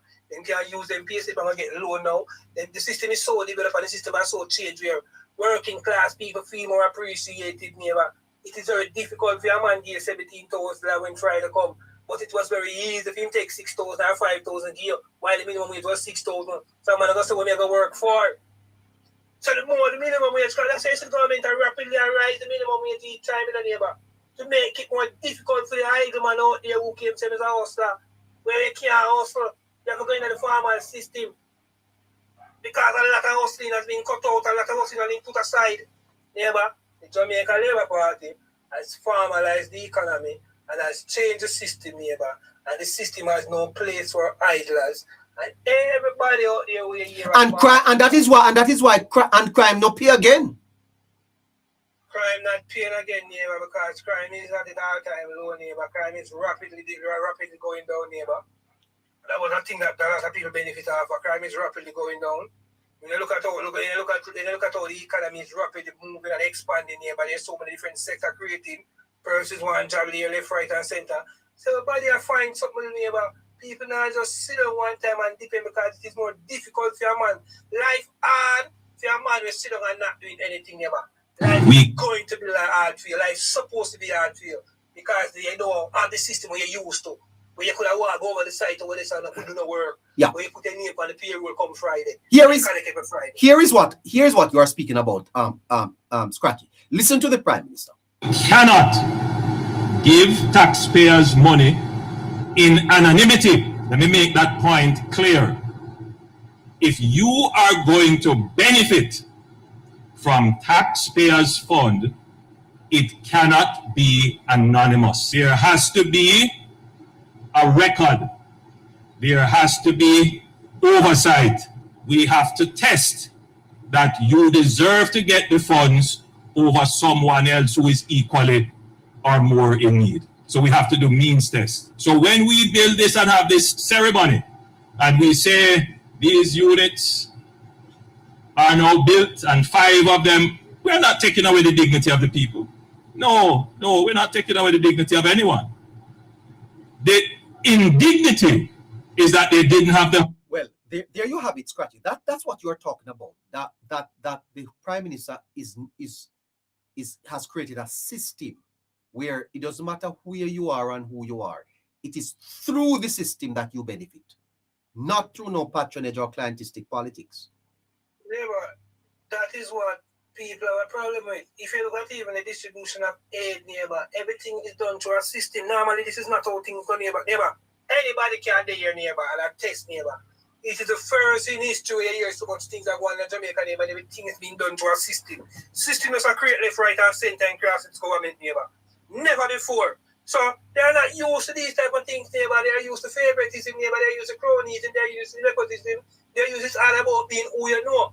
But this government is creating a system, a balance, it's a structured system. You can't just get taxpayer money saying anonymity to true neighbor. You must be known. Yes. And that's what the government have created, and that's what the government have in the farmer sector. And that is what a lot of persons who support the People's National Party don't like. Even the construction sector neighbor, even despite Jamaica having so much construction right now neighbor, a lot of them are still in favor of when the People's National Party is in power neighbor, because it is more easier for them with a bid, it is more easier for them get the contract, and it is more easier for them play fiddles and games with the contract neighbor. That is why you see the government is using most of their structured contractors. They're going to say China but neighbor, but I don't have a problem neighbor. As long as China is doing the job, continue to put the money through China to the work neighbor, because China has proven themselves, and local contractors has proven themselves neighbor to be like a basic neighbor and play upon the work. The Prime Minister talk it every day. So if local contractor neighbor did run real business and not run party shop neighbor, they would have so much money I make right now, because there are so many projects tied up right now and can't roll out because of contractor not being available. But you have so much piece of contractor in Jamaica who fail to formalize themselves, who fail to structure them business neighbor, because they benefit over 18 and a half years running as a little party shop while garnishing millions of Jamaican dollars in a taxpayer money in a contract neighbor, and it was hard after the day. And now that things change and things need structure, them fail to adapt. Then instead of them change and adapt, they rather bringing back the government neighbor with informality in a power neighbor. And that is why I tell you neighbor, my last point, Jamaica is the way it is neighbor. Because you have one government, the Jamaica Labour Party, who's telling people that law and order, respect, follow the rules. And you have a next man who campaign neighbor, where give them hopes, and I tell them, say, vote for me, and all of this road traffic I can go one side. Yes. Vote for me, I will dash a Zozo. We don't have a state of emergency. Vote for me, I will make the police stop search, you know. Vote for me, and that the next man I tell people, so people are what they call hope. People are what they call beliefs, all right? If PNP win, why do you think people want PNP win, neighbor? It's because they want to go back to the informality. What you saying to what you saying to me? Oh God, what you saying to me this night, sir? Huh? Hello. Neighbor. People want PNP to win, neighbor, because they don't want them more so. They don't want them more state of emergency, neighbor. People want PNP to win because they don't want the land order. They don't want the road traffic. They don't want the road traffic act. People want PNP win because they don't want the road traffic act. People want PNP because taxman they want PNP to actually bust them and give them the 2,500 a week and the 10,000 a month to be in the school, pick them to school. People don't want, yeah, but you think it's the advancement and the development of Jamaica, then people want PNP win for. Then people want PNP win for the film where they want to gain personally. Personally. And the advancement of Jamaica them care about. That is why people want PNP win neighbor, as long as neighbor. The PNP neighbor is selling this false hope to people neighbor, whether we want to believe it or not. Is it a winnable? Is it a winnable? Is it winnable though? Do you think they can win one? If the government is not careful, of course they can win on it. Oh my God! If the government is not careful, neighbor, they can win on it, neighbor. You are saying that there is sufficient people in Jamaica that buys that false hope and that wants the country to return to informality and chaos. Yes, neighbor. If the government is not focused, neighbor, they will, neighbor. If the government have drop the ball, neighbor, they will, neighbor. They are dying, neighbor. People life, neighbor. People pension. People upwardness and people forwardness, neighbor, is dependent, neighbor, on the People's National Party coming back to power. There are persons in Jamaica, neighbor, where their life, neighbor, their livelihood going forward, neighbor, is dependent on the People's National Party coming back to power. And if the Jamaica Labour Party and the government is not careful, neighbor, they will form back government. Because they have a following. They have a following, neighbor. Despite them following dwindling, neighbor, they have a following. And they are like a set of wild moderns, neighbor. They have time when they just rise up. People support the Jamaica Labour Party, neighbor, objective people. A lot of people who support the Jamaica Labour Party is different from PNP, you know. One thing I can tell you in the name, a man is a PNP, you know. You have a man who support the Jamaica Labour Party, but he is not a Labour right. But every single man who is a PNP is a comrade. But you have man who vote for Jamaica Labour Party and we tell them just vote, it's not a Labour right. So any little thing the government do, whether man there is nothing in favour of, it's a last vote that can be for the PNP, for the government. While PNP have a vote because he tells himself he's a comrade. So, and that's a difference between the two political party neighbor. One have a cultist regime neighbor, and one have a following neighbor, loyalist, yes. When they see a mighty, yes, them a lie neighbor, right, yes. But them are some objective following neighbor, where we have majority, where we know for think, and know for dissect things, and the government make a mistake, and it's not in their best interest. They might vote against them, as they don't vote against them, we tell them vote for the poll, and the government might suffer the result of that. Meanwhile, PNP don't suffer from those things. PNP, no matter what PNP going out to vote, neighbor, no matter everything, neighbor, PNP, neighbor, listen to me, neighbor. Every single PNP in Jamaica vote last election, you know. Everyone. Neighbor, there's not one man with a PNP who never vote last election. All the one that were crippled. Neighbor, every single PNP vote last election, neighbor. Every single person who consider himself a PNP vote last. Neighbor, they come out with everything last election, neighbor. Everything. And neighbor, the stats and data show it, you know. Because they got back over the 150,000 people that didn't vote in 2020. They brought them out. They got them back for this election, yeah. Inclusive of not even that scratchy, inclusive of leaders who could have barely go. Then go dig them up to come to campaigns. Yeah, man. Every PNP vote last election, neighbor. Every single PNP across the length and breadth of Jamaica vote, neighbor. That is how they are. That is how they are, neighbor. They are a cultist regime, neighbor. Every PNP is a comrade. There's no well-thinking PNP. There's no such thing as a well-thinking PNP. The moment you are a PNP, you cannot be well-thinking. Because if you were well-thinking, you will never be a PNP. Every one of them, neighbor, PNP is a comrade, neighbor. I'm telling you, but a Labour right, neighbor, JLP supporter is not a Labour right. There are a large population of people who vote for Jamaica Labour Party. We tell you them on the Labour right. They must vote for the party because they like what the party are going. And if the party does something wrong, the party might suffer because that these people don't like what might turn themselves on the polls. Meanwhile, Is that why we heard the mantra that it is PNP country? Is that where that coming from? That's one of the reasons, neighbor, why we always hear that mantra, neighbor, about being PNP country, neighbor. But my study in the political landscape, neighbor, has shown me that it is far from the truth, neighbor. The Jamaica is not a PNP country, neighbor. I think that, neighbor, the PNP is more witty when it comes to politics, neighbor. The PNP had the more structures and the functions, agencies, ministries and departments, neighbor, that were in its favor, neighbor, and its best interest, neighbor, over the Jamaica Labour Party, neighbor, at the time. They were organized. They were organized on the ground with the various support structures. Yes. Including. And I get to realize, neighbor, that from 1989, neighbor, till 2002, neighbor, a lot of those elections, neighbor, didn't really one neighbor and the original to say, okay, these were fair elections or balanced election, neighbor. A lot of mishaps happening, neighbor, in those elections, and the PNP won, neighbor.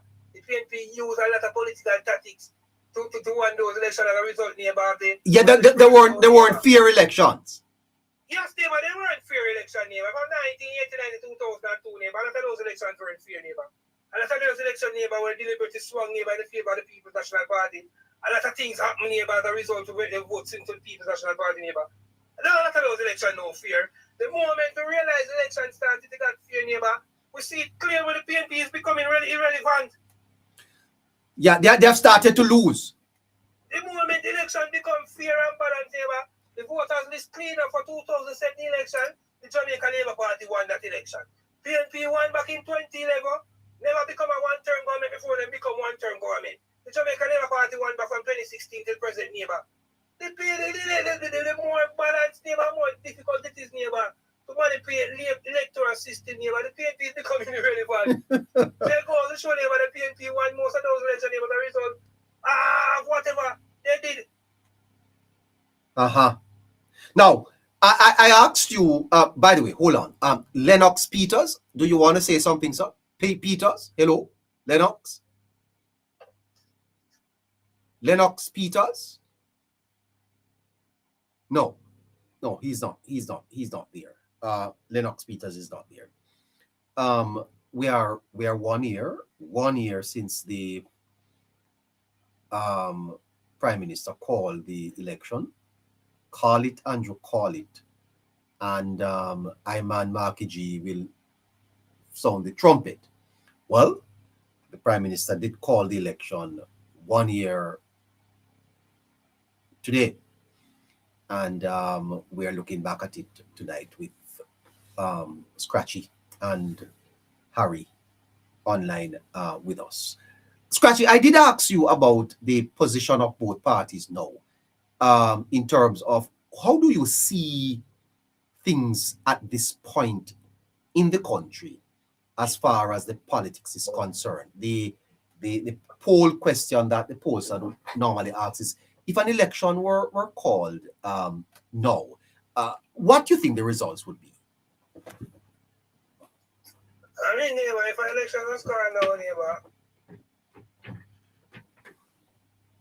Hello? I wouldn't guarantee, I wouldn't 100% say it might be a blow, neighbor. I know, neighbor, there's a lot of sore points, neighbor. The Jamaicans are a bit disgruntled right now, neighbor. That the government, neighbor, will definitely fix, neighbor, within time for the next election, neighbor. I know that there's a lot of persons, neighbor, who are disgruntled with a lot of things, neighbor, with the government pace and the government movement, neighbor, towards certain things, neighbor. So, I still, neighbor, think that the government hold that majority, neighbor, because of the advancement of the legislation now the government has talked about, neighbor. How balance government has managed to balance crime same way. And the level of cash, neighbor, and grants and loan, neighbor, the government has managed to garner, neighbor, over a short period of time, neighbor, to move this country forward. So I think it will be right, neighbor, for well-thinking persons definitely give the government that chance and that opportunity. But nonetheless, neighbor, despite me saying that, all of that, neighbor, that might be against the government talking about factual living, neighbor, there is still what we call an opposition, neighbor, where Jamaicans, neighbors, still don't see that opposition, neighbor, as an alternative, neighbor. And that is why, neighbor, I believe, neighbor, that this Jamaica, that is why I believe that the government, neighbor, the day, neighbor, have so much, the government has buffers, neighbor.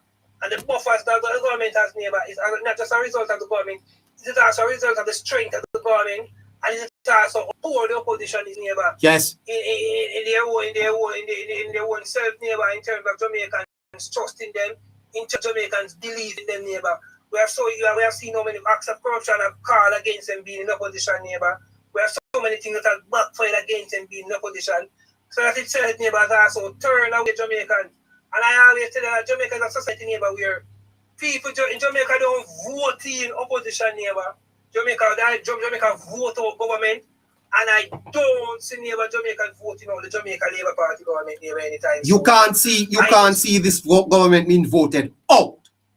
I can't see it, neighbor, because I say, neighbor, there's an opposition, neighbor, who is still very unattractive, neighbor. There's an opposition that hasn't found itself all now. There's an opposition, neighbor, that presented itself as an alternative option. In other words, you don't see the majority of Jamaicans rejecting this administration. Definitely not, neighbor. Definitely not, neighbor. I don't see majority of Jamaicans rejecting this administration, neighbor. I think this administration, neighbor, has proven itself, neighbor, that whatever they say, neighbor, is gospel, neighbor. They're definitely going to deliver, neighbor. It might take time. So you are saying that although things are not in every aspect, this is not a government that the people will reject. In other words, it's not a corrupt government.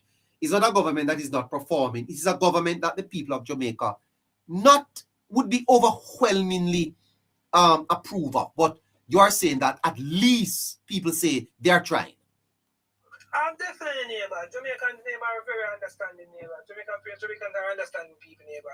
Jamaica realize, neighbor, that Jamaica understand, neighbor, that we're coming back from the real of a hurricane, neighbor, major hurricane. You know, Jamaicans understand, neighbor, that despite that, neighbor, the government has still delivered on a lot of things that they has promised, neighbor. A lot of Jamaicans have managed to garner some form of financial aid, neighbor. You know, whether them expectations or not. So there's a lot of things going on, There isn't any shortage of any help for these persons. There's a lot of help that is available for these persons, It's just a matter of following the process, and waiting on the process to come through, and fulfill its mandate. So definitely, I just believe, that Jamaicans, are not, I never said Jamaica is if people were 100% satisfied with the government. Fair point, fair comment. I would be biased to say that, But Jamaicans are not upset with the government at the day, Despite that, they are not vexed with them, They are not upset to the level where they say, okay, we want to see somebody, Because Jamaicans also understand, that there is nobody else, really and truly, there is nobody else, The government of the day, they know, that this whatever shortfall this government might have, They know that really and truly the alternative, whosoever is supposed to be the alternative, cannot deliver half, much as majority of what is being done right now. So they're definitely going to stick with the government of this day, I don't see majority of well-thinking Jamaicans upset to that level, where they want to get rid of Andrew Holness and his government, I just can't see it, Anybody who said them see it, I would like them to prove it and show me. Very good point. Member Harry? Yes, neighbor. What do you, how you feel about it? 1 year in, since the election announced, there have been challenges, but do you agree with Scratchy that you don't see the people of Jamaica voting out the government, and you agree with him that Jamaicans are more likely to vote out government than to vote in government? Well, that's what the history has shown us that that's what Jamaicans do, neighbor. Right? And I don't think that in itself will change because it has been a cultural thing instilled in how we view politics. And I can say based on how Jamaica practices their type of politicking, neighbor, I'll say that method is here to stay. But of course, anybody who looks at Jamaica and look at this current administration going up onto a year and is not at least satisfied, then I have to look at that person and say they might need a psychiatric evaluation. What are you saying to me? Of course, neighbor. Because let's look at the facts. Yes. For the first time in the world, Jamaica has earned the respect and trust with one of the most important things in this world, money, neighbor. What are you saying to me? Where else in Jamaica's history, and I'm going to stick it to young history, the 64 years, have we seen an administration, people want putting inflation costs in it, putting that in it, but we've never seen another government being able to earn the trust, the economic trust of the world, to earn that level of package in a relief, neighbor. We've seen previous administrations gone big. Little breeze blow and we have to beg. We can't even fund our own budget in those times. We have to borrow and beg again. Yes. But for the first time, through diligent work and being very disciplined, the current administration has ensured that Jamaica earn the respect. We know we have the respect of music, food, culture, dance. Fine. But for the very first time, the rest of the world look at us and say, listen, this is that time we can invest in the Jamaican people because it's not just the administration they trust in. Is that something though that the typical Jamaican studies, understands, or observes? You're speaking about economic analysis here. Mm-hmm. Do you think that this is something that those who vote take into consideration? For a long time they haven't. And here's why. We've been content with more problems than solutions for decades. And yes, the eye is biased to negative because of course negative news travels faster than good news and so on. But what we're unable to look past, neighbor, is what we can see. We're seeing development. We're seeing increase in pay for public sector and other people. We're seeing increase in opportunities. Neighbor, even Ray Charles, if he was alive, can see no. You were saying to me, well, Mr. Floyd Morris did say he saw it, you know. Exactly. Yes, because yes, he he knows did. he's at the watch. Did you see him? Did you see him at the National Stadium dancing, sir? Did you see him?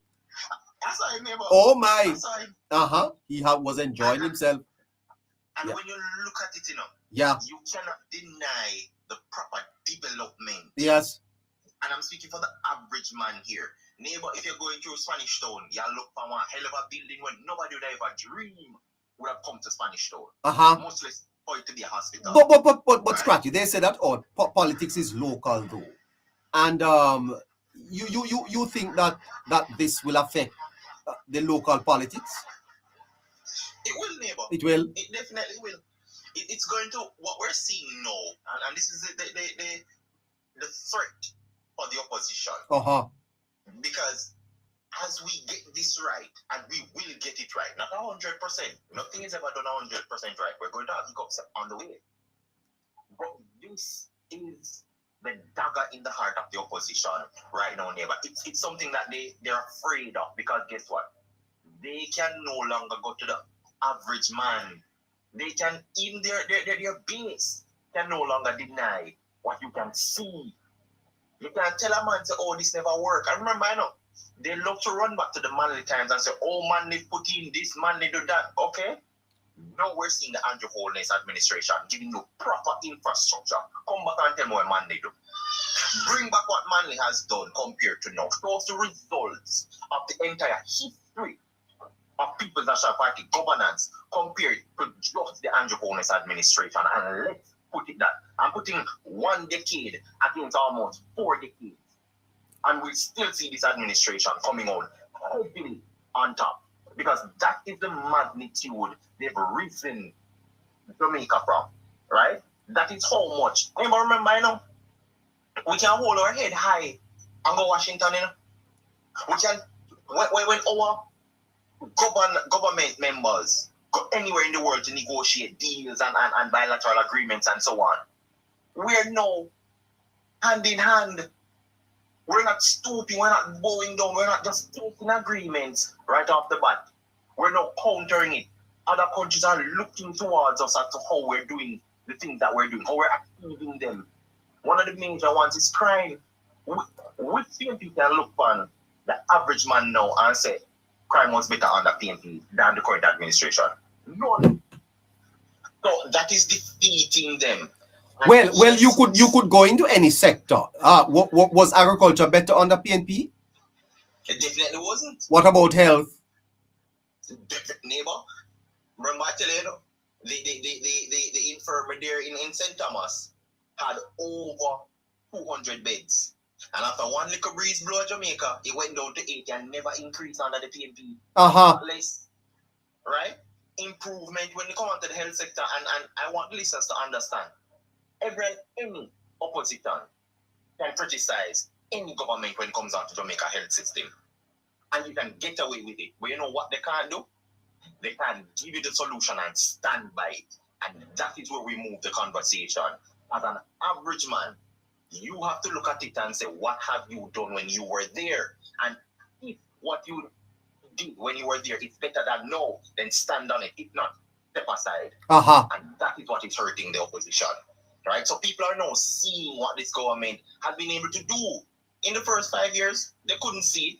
I won't lie. You can't tell the average man, say, hey, let's be fiscally responsible. He don't know what that means. That not translate nothing to him. Right? But get a second term, all right? Him see the dollar stable. Him see increase in terms of the threshold. Him probably see in data where him did have where him farm how much years now and she get a degree and she can move up. He's now seeing the little things. It's not trickling down to him. And while he may not still have the full concept of it, he will not deny what he's seeing in and around his very environment, both built and social environment. He will not deny that, as much as he can understand it fully. And that is the conversation where the People's National Party cannot speak on against when it comes down to this administration. And if we look at, to say another election is called right now, while it may not be a blowout, I still believe Jamaicans will hold true to what they can see, what they believe in, and what has been working. We're changing the political arena, slowly but surely. And I can tell you, I call them the pre-independence ladies. They're leading the political arena, and they're the backbones of the People's National Party. That's why they're so wanting now. They don't have the vim, vitality, and vigor anymore. Remember, you said something earlier that I need to press you on a little. You are saying to me that in year one, the people would not have understand the nuances, the complexities of government. But you think that by now Jamaicans are assimilating, connecting the dots, and understand where the country is and is going. You think that is happening really in Jamaica? They have neighbor, right? What is the credit for that? What has happened?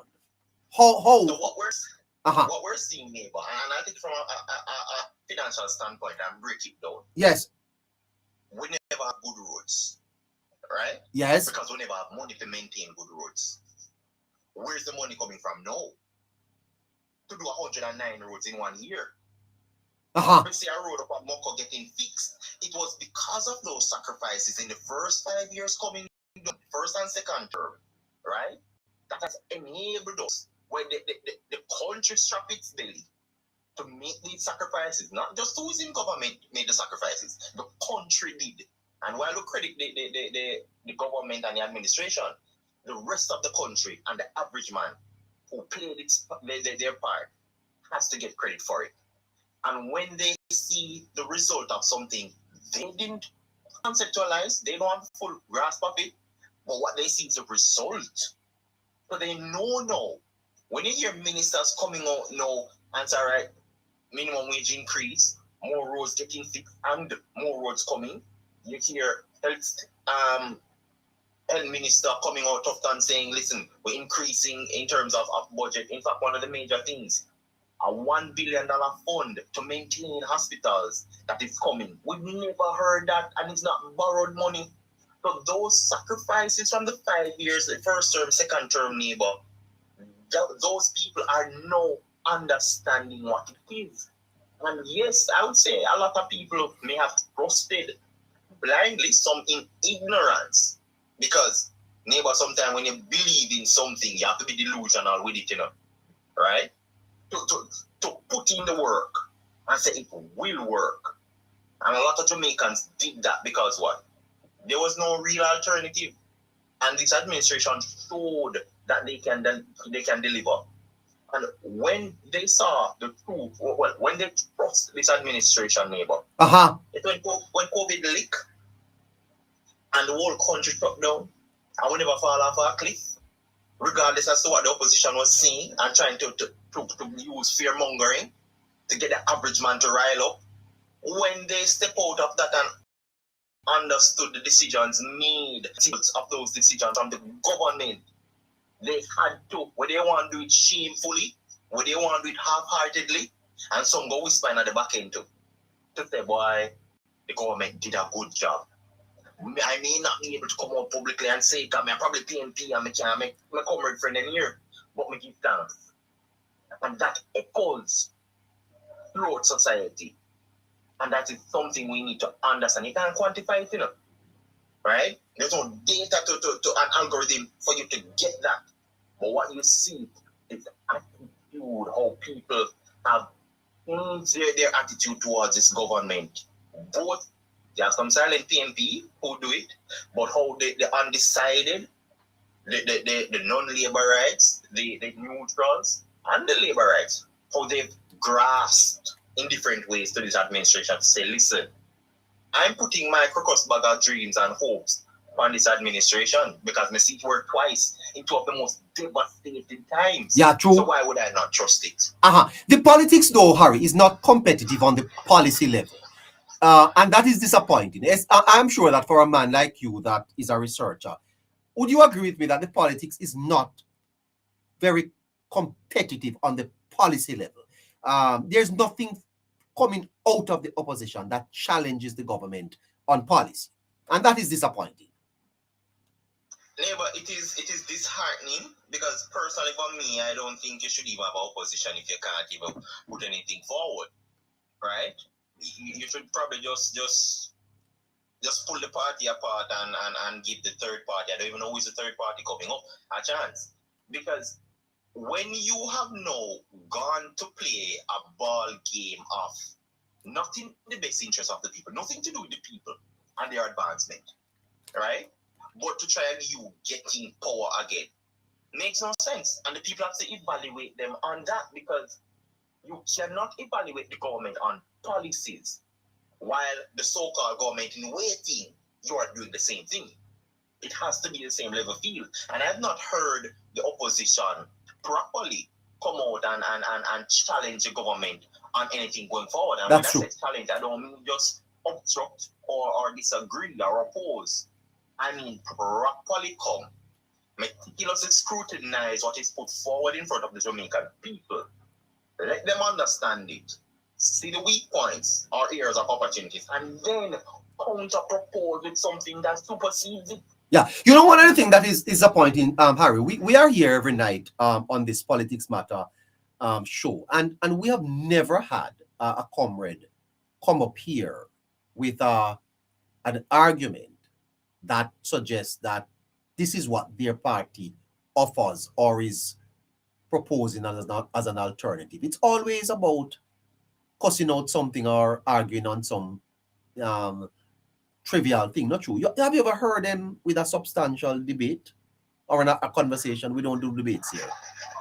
Well, they debate, neighbor, and I can tell you, as somebody who debated for quite a number of years in competitions, they could even go through the entry door. Oh my God! You must just qualify.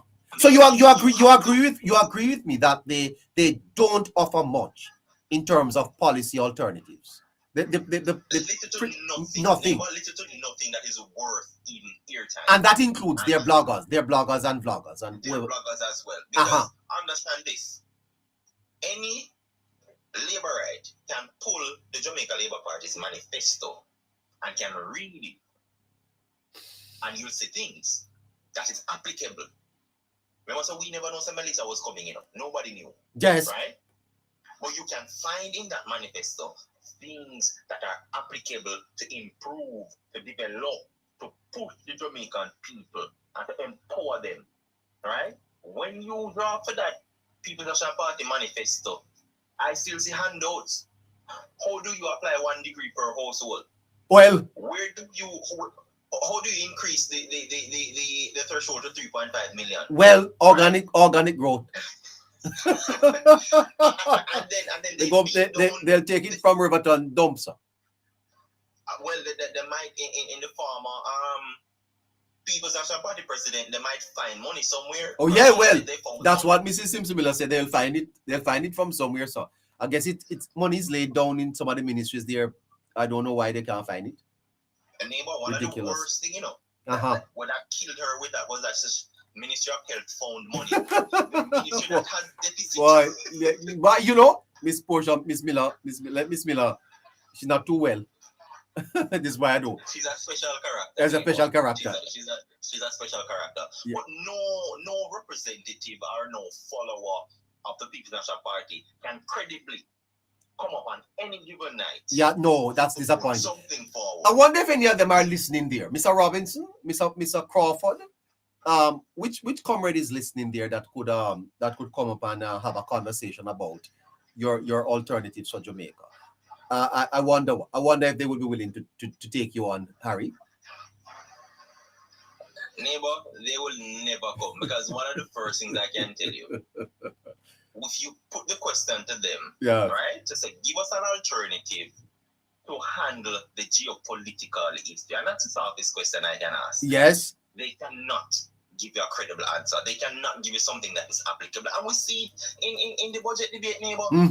We took it apart here. Oh, yes. Recommending something that clearly the research wasn't done. That is true. Right? That is true.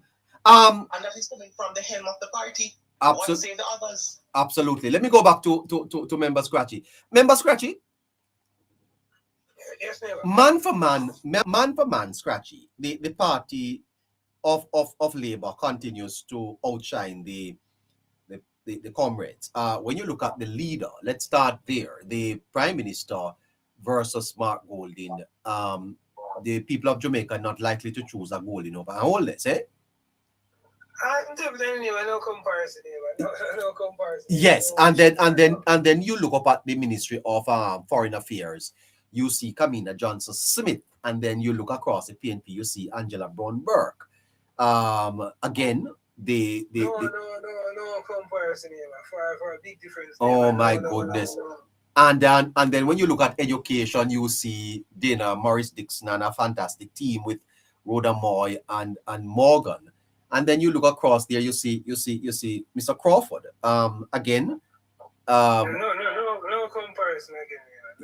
Definitely far. And that is part of the problem that the PNP has, that it is not only the leadership, but the second tier and members of cabinet. Because what would make up a PNP cabinet, really?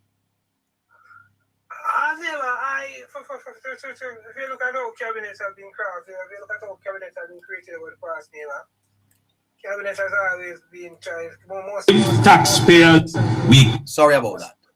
Most prime ministers, whenever they're crafting their cabinet, they try to money in anonymity. Sorry about that, sir.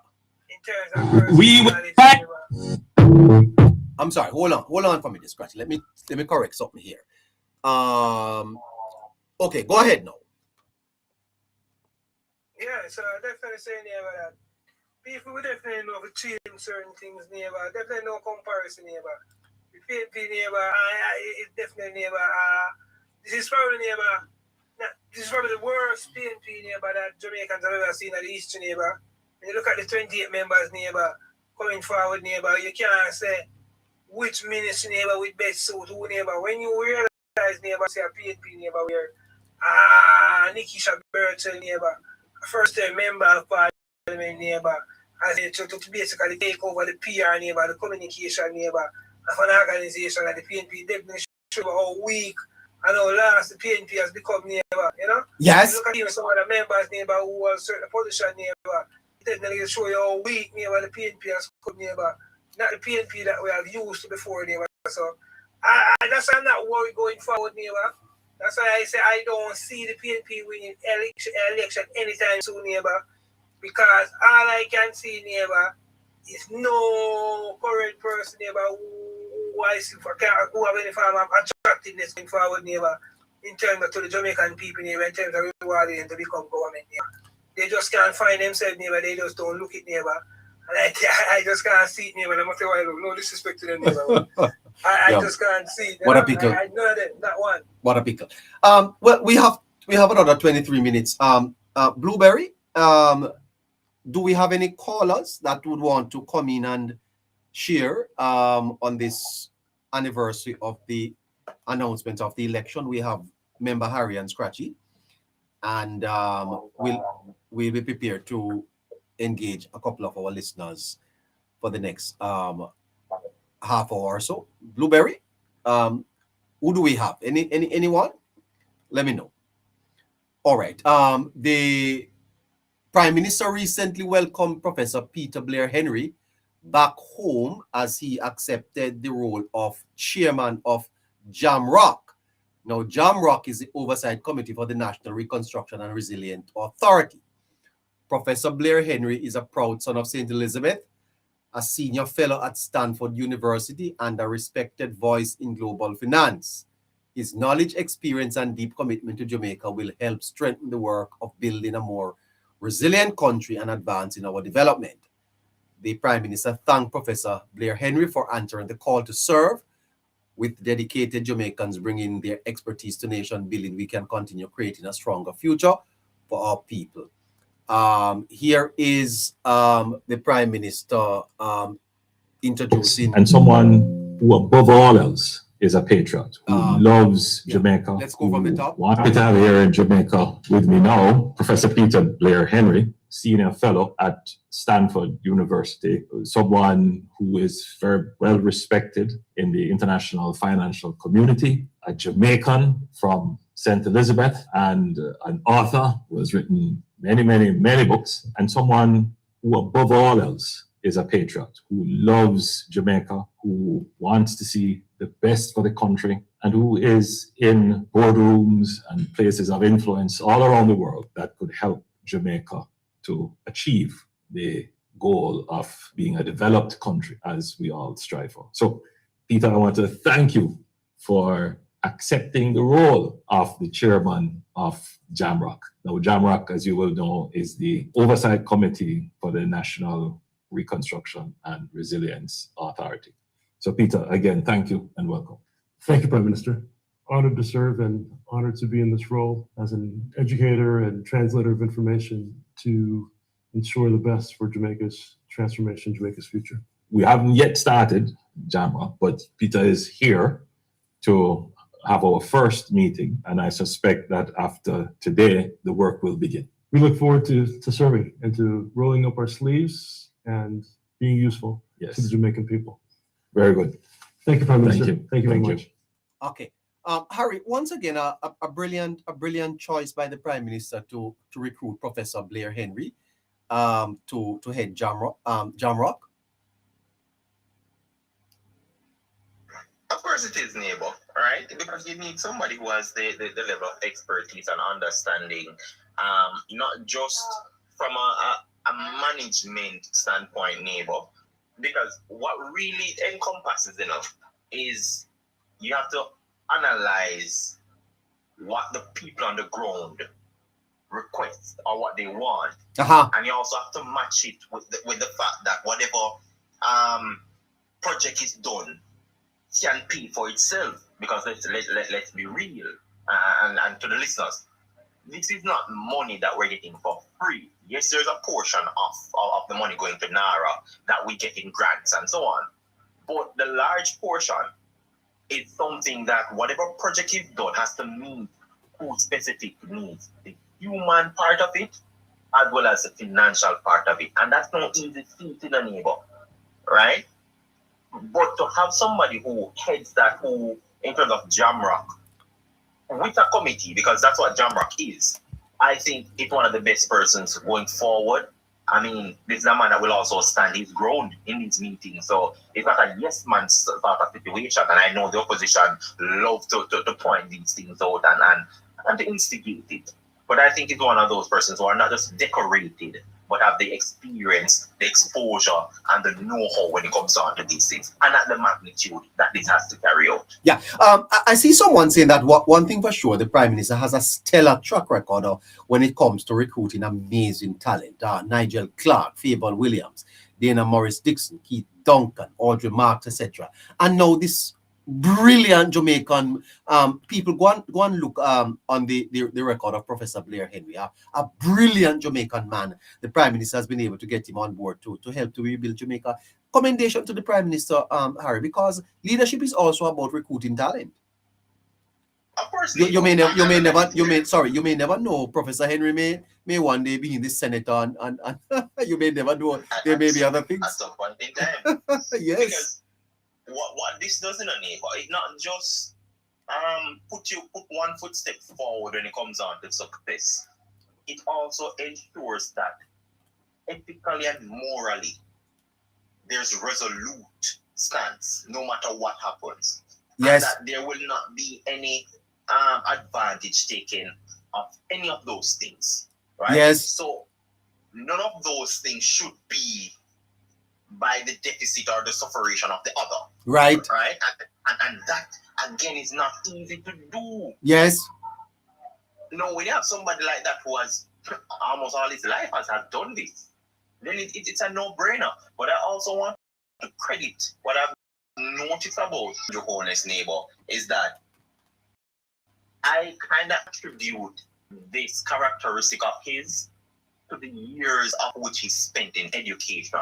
Oh. Because you have to analyze in terms of not just data, but you have to do a psychoanalysis of personalities. It's one of the things, because if we take it to the classroom, this is why a teacher in the classroom can tell you which child is projected to do what and be what and how likely they are to operate in certain ways. What are you saying to me? Because they're able to do that type of analysis. And over years of that happening, because remember, he was also a teacher and so on, in years of that, it almost comes like second nature. So you cannot just spot talent, but also ensure that talent is not one that is easily compromised.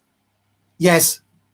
And I think he has done an exceptional job in not just selecting them, but persuading them to come and stand in front of the because these are not people without options.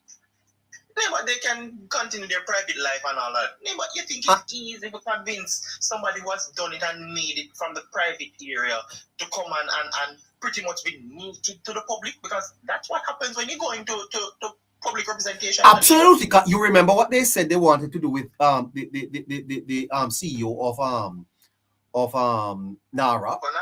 Yeah. And don't think that people who are, and you know Harry, I've heard that one of the reasons why Clark was a little uncomfortable is that he never wanted the politics to mess him up too much. I don't know how true it is, but we have to be careful, Harry, when we have professionals who I hear Audrey Marks saying that she got a job offer of $200 million. $2 million. $2 million US dollars. Yeah. Yes, to do a job in the United States. No, Harry. If I got 3/4 of that, I got. Neighbor, you just want 10%. You can match up the rest. Right, and she decided that she wanted to come home and work for her country, because for some people it's not about money, Harry. Because these people can live comfortable and they can live well, and then we are trying to mess them up. Exactly, and it takes. If this is the other part of it, neighbor. It's not that these persons in their lifetime, when they're doing and achieving these things privately, right, away from the public, it's not that they never ever wanted to serve Jamaica, It's just that Jamaica and its environment, for the politics and so on, was never there yet. And the salary wasn't good. The salary wasn't good either, sir. Exactly. Salary was poor. Even look beyond the salary, neighbor. Remember, these people have worked hard for decades to develop a level of respect. Yeah. Not just locally, but regionally and internationally. And now you're putting that reputation on the line for somebody to try and tarnish it with something that's not even true. That's true. Absolutely. It's risky, neighbor. Yeah. Because I can tell you, when you look at these individuals, they've always wanted to stand for Jamaica, and they've always stood for Jamaica in different capacities. Absolutely. But this capacity is the ultimate one, neighbor, which can make or break you, and you have to be very careful because not everybody can do it. Absolutely. Well, Harry, with the little time we have, I'm going to go back to Scratchy and then I'll come back to you.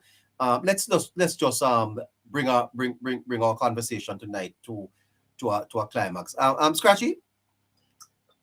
So here we are, Scratchy, on the very night 1 year ago when Holness announced that election in Halfway Tree. What a massive meeting it was, Harry. Did you ever see so many people in the Halfway Tree? Definitely a very massive meeting. Labour rights were anticipating the calling of the election. The Labour rights went out there and there now, but Halfway Tree is very sentimental. Halfway Tree Square. Very sentimental to the Jamaica Labour Party, neighbor. A place where I believe more than one of our leaders have called election, neighbor, at that current spot. So definitely, neighbor, we own that spot. Whenever the Jamaica Labour Party keep a meeting in Halfway Tree Square, neighbor, it is definitely owned to us, neighbor. So talk about the next day. Yeah. So. Yeah. And Scratchy, 1 year on, time goes by quite quickly, Harry.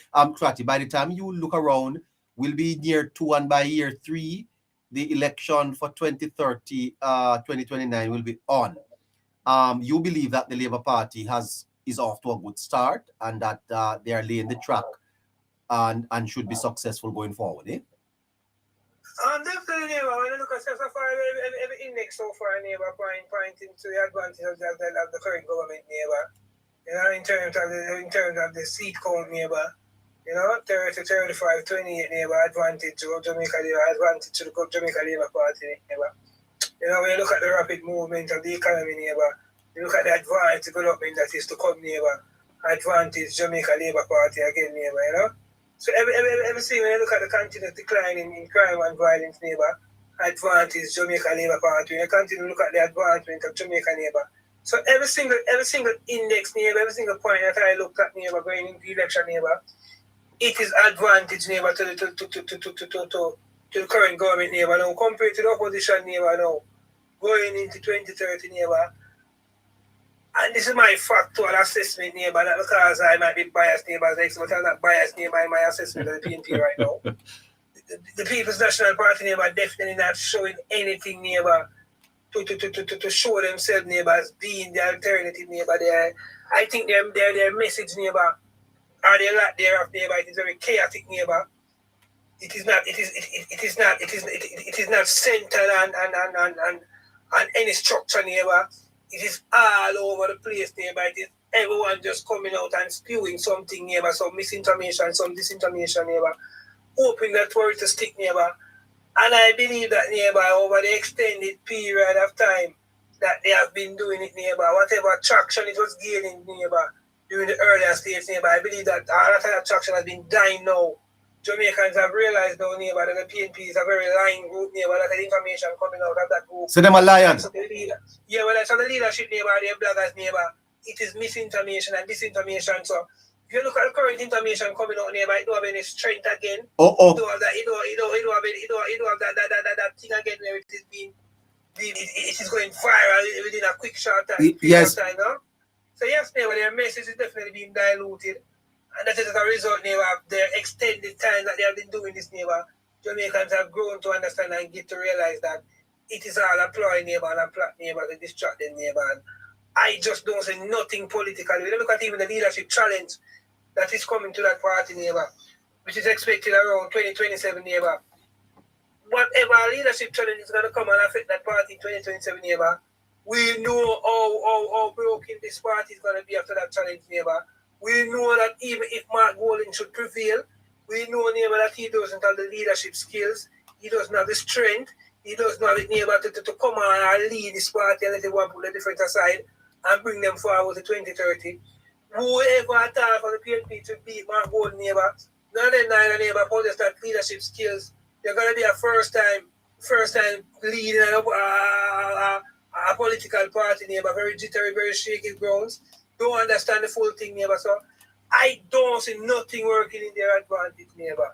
So it's just the Jamaica Labour Party, neighbor, and government of the day to continue to roll out its programs and its policy, neighbor, and continue to let the Jamaica Labour Party bask in its success, neighbor, and continue to advance itself, keep itself relevant, keep itself on point, and continue to push its message. And 2030, neighbor, it should be 4-term. What about a grade? If you should give the party a score out of 10, Scratchy, what would you give them at this point on the anniversary of the calling of the election? I mean, if I should honestly neighbor give the party a score at this time, neighbor, and taking in consideration, neighbor, not just to give them a score, neighbor, but to take in consideration all the factors, neighbor, that has worked in favor of this government, all the factors that has worked against the government, neighbor. And I think one of the biggest factors that have worked against the government, neighbor, is the mere fact, neighbor, that the country is coming from losing nearly 50%, neighbor, of its GDP, neighbor, as a result, neighbor, of a massive hurricane called Melissa, destroyed our economy. So when you look at the context of Melissa, neighbor, and when you look at what happened, neighbor, the destruction that Melissa caused, neighbor, and you come and you look at where Jamaica is right now, neighbor, yes, compare to the massive damage that Melissa has caused, neighbor, I can safely say, neighbor, that I am proud, neighbor, I am not ashamed, neighbor, of the government, neighbor, to have decided to bash the government and say the government is lacking, the government is not making moves, neighbor. I didn't expect, neighbor, or anyone at all, neighbor, who expected that every single thing will be corrected by this time. Everyone will be awarded a house. Every single thing, there will be no one crying, there will be no one suffering, or there is no hollering. It's totally, neighbor, far from reality, neighbor. They are totally far from reality. How I judge on my assessment of this whole situation, neighbor, is to say, okay, there were 1,000 or 2,000 persons in shelter. Currently, there are about 12 or 13 persons in shelter. 2,000 compared to 13, neighbor, is definitely successful. There's definitely some form of advance. You know? When you look at it again, when the person have been given grants, neighbor, compared to the person. So there's a lot of success, neighbor. So compared to that, neighbor, now the government has managed to balance the economy compared to that, neighbor.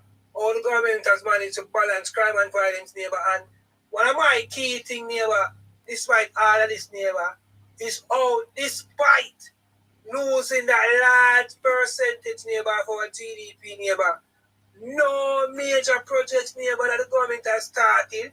There's not one road project, neighbor, that has to be halted, neighbor. Yes. Result, neighbor, Yes. Hurricane Melissa. So what's your score?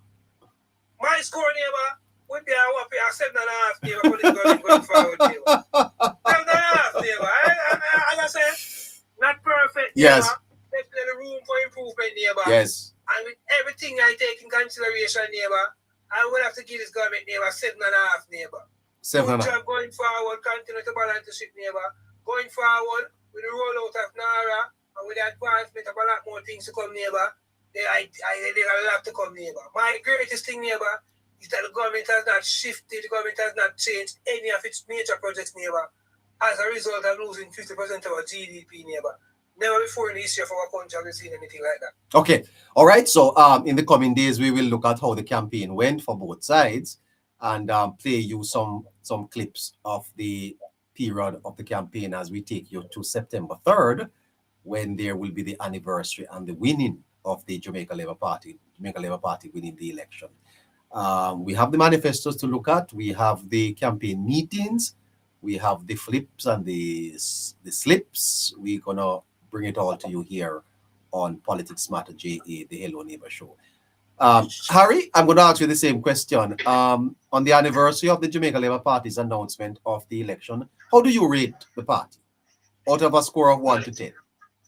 Well, neighbor, you know, say I'm always one of the highest scorers, you know. I didn't want to ask you. Our listeners don't cuss you out.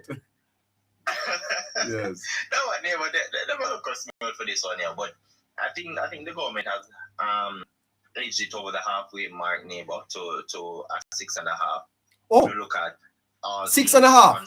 Hold on. Yes, neighbor. Oh, The major things is that the communication factor. And you would hold on. You would say that the first year of any administration is the most difficult year. Always. Yeah. Always, neighbor. Yeah. And I think this administration has given a very raw deal. Yeah. Because to lose 56% of your GDP that quickly, you're not even celebrating the election. But well, in that regard, why do you score them at 6.5 when those were mitigating circumstances or outside of their control? The speed of which communication is put out when I look at the magnitude of the situation, neighbor. I think the people on the ground itself, and especially in the diaspora, which contributed to misinformation and disinformation. Yes. I think they could have put some of that to bed, because I still extend grace and I understand how it goes. But I think the communication part that was slow and lack, I think, has added some fuel to the fire when it comes on to chaos on the ground, because we know the type of people we're dealing with. And I think the opposition, I left room for the opposition to speak to the senses of those who may be deemed vulnerable and so on, and to kind of rile up the country. I think we could have taken a better approach a little earlier for communication-wise. I do understand executing some of the other things were actually above par when we look at the rest of the world. But I think we could have put the people to ease their pain and their lack of knowing what is happening a little sooner. And that could have played a better part. In fact, I think it would have disarmed a lot of things the opposition has done, because let's not fool ourselves. The opposition have hurt the country, not just the administration. They've hurt them when it comes down to the information and twisting and turning it. So that's why I gave them the 6.5 their neighbor. Because I always see room for improvement when it comes on to that. The TCN deal caused a rumpus. I don't think they put their foot down well enough on the mainstream media as well, because that hurt them also. So I think some of these things they delayed a little bit too much. The truth matter campaign that's coming a little bit late, but better late than never. So around the communication part, considering the magnitude as to what is happening, I think we could have handled it a lot better. But of course, it's still a pass mark in that regard. But if it's for anything else in terms of execution, neighbor, forward thinking, proper policies, proper plan, and how they've done thus far, it would have been higher. But I think that part, understanding when you're in a crisis, that affected people directly in that manner, I think communicating a lot sooner would have eased the concerns and pressures from the public.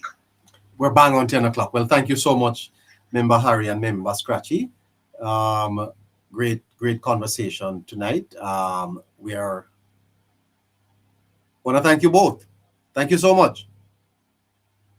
Always, neighbor. Very good, man. Very good. Thank you so much. Well, YouTube, that's all the time we have. That's all the time we have. We are 10 o'clock. And we've been here since 7 o'clock. Please remember to support the Hello Neighbor Show with your gifts and contributions. The information is going across your screen. We'll appreciate any support you can send to us so that we can continue to bring the show to you Monday to Thursdays, 7 o'clock till 10 o'clock, and on Fridays, 8 to 10. And then we are here on Sundays for the Sunday Review, where we bring all the news together and show you what happened over the week. I want to thank you for tuning in, and join us again tomorrow for the Hello Neighbor Show right here on Politics Matter Jamaica. Until we join you again tomorrow, have a great night. Well, TikTok, thank you too. Thank you too for joining us, and we hope that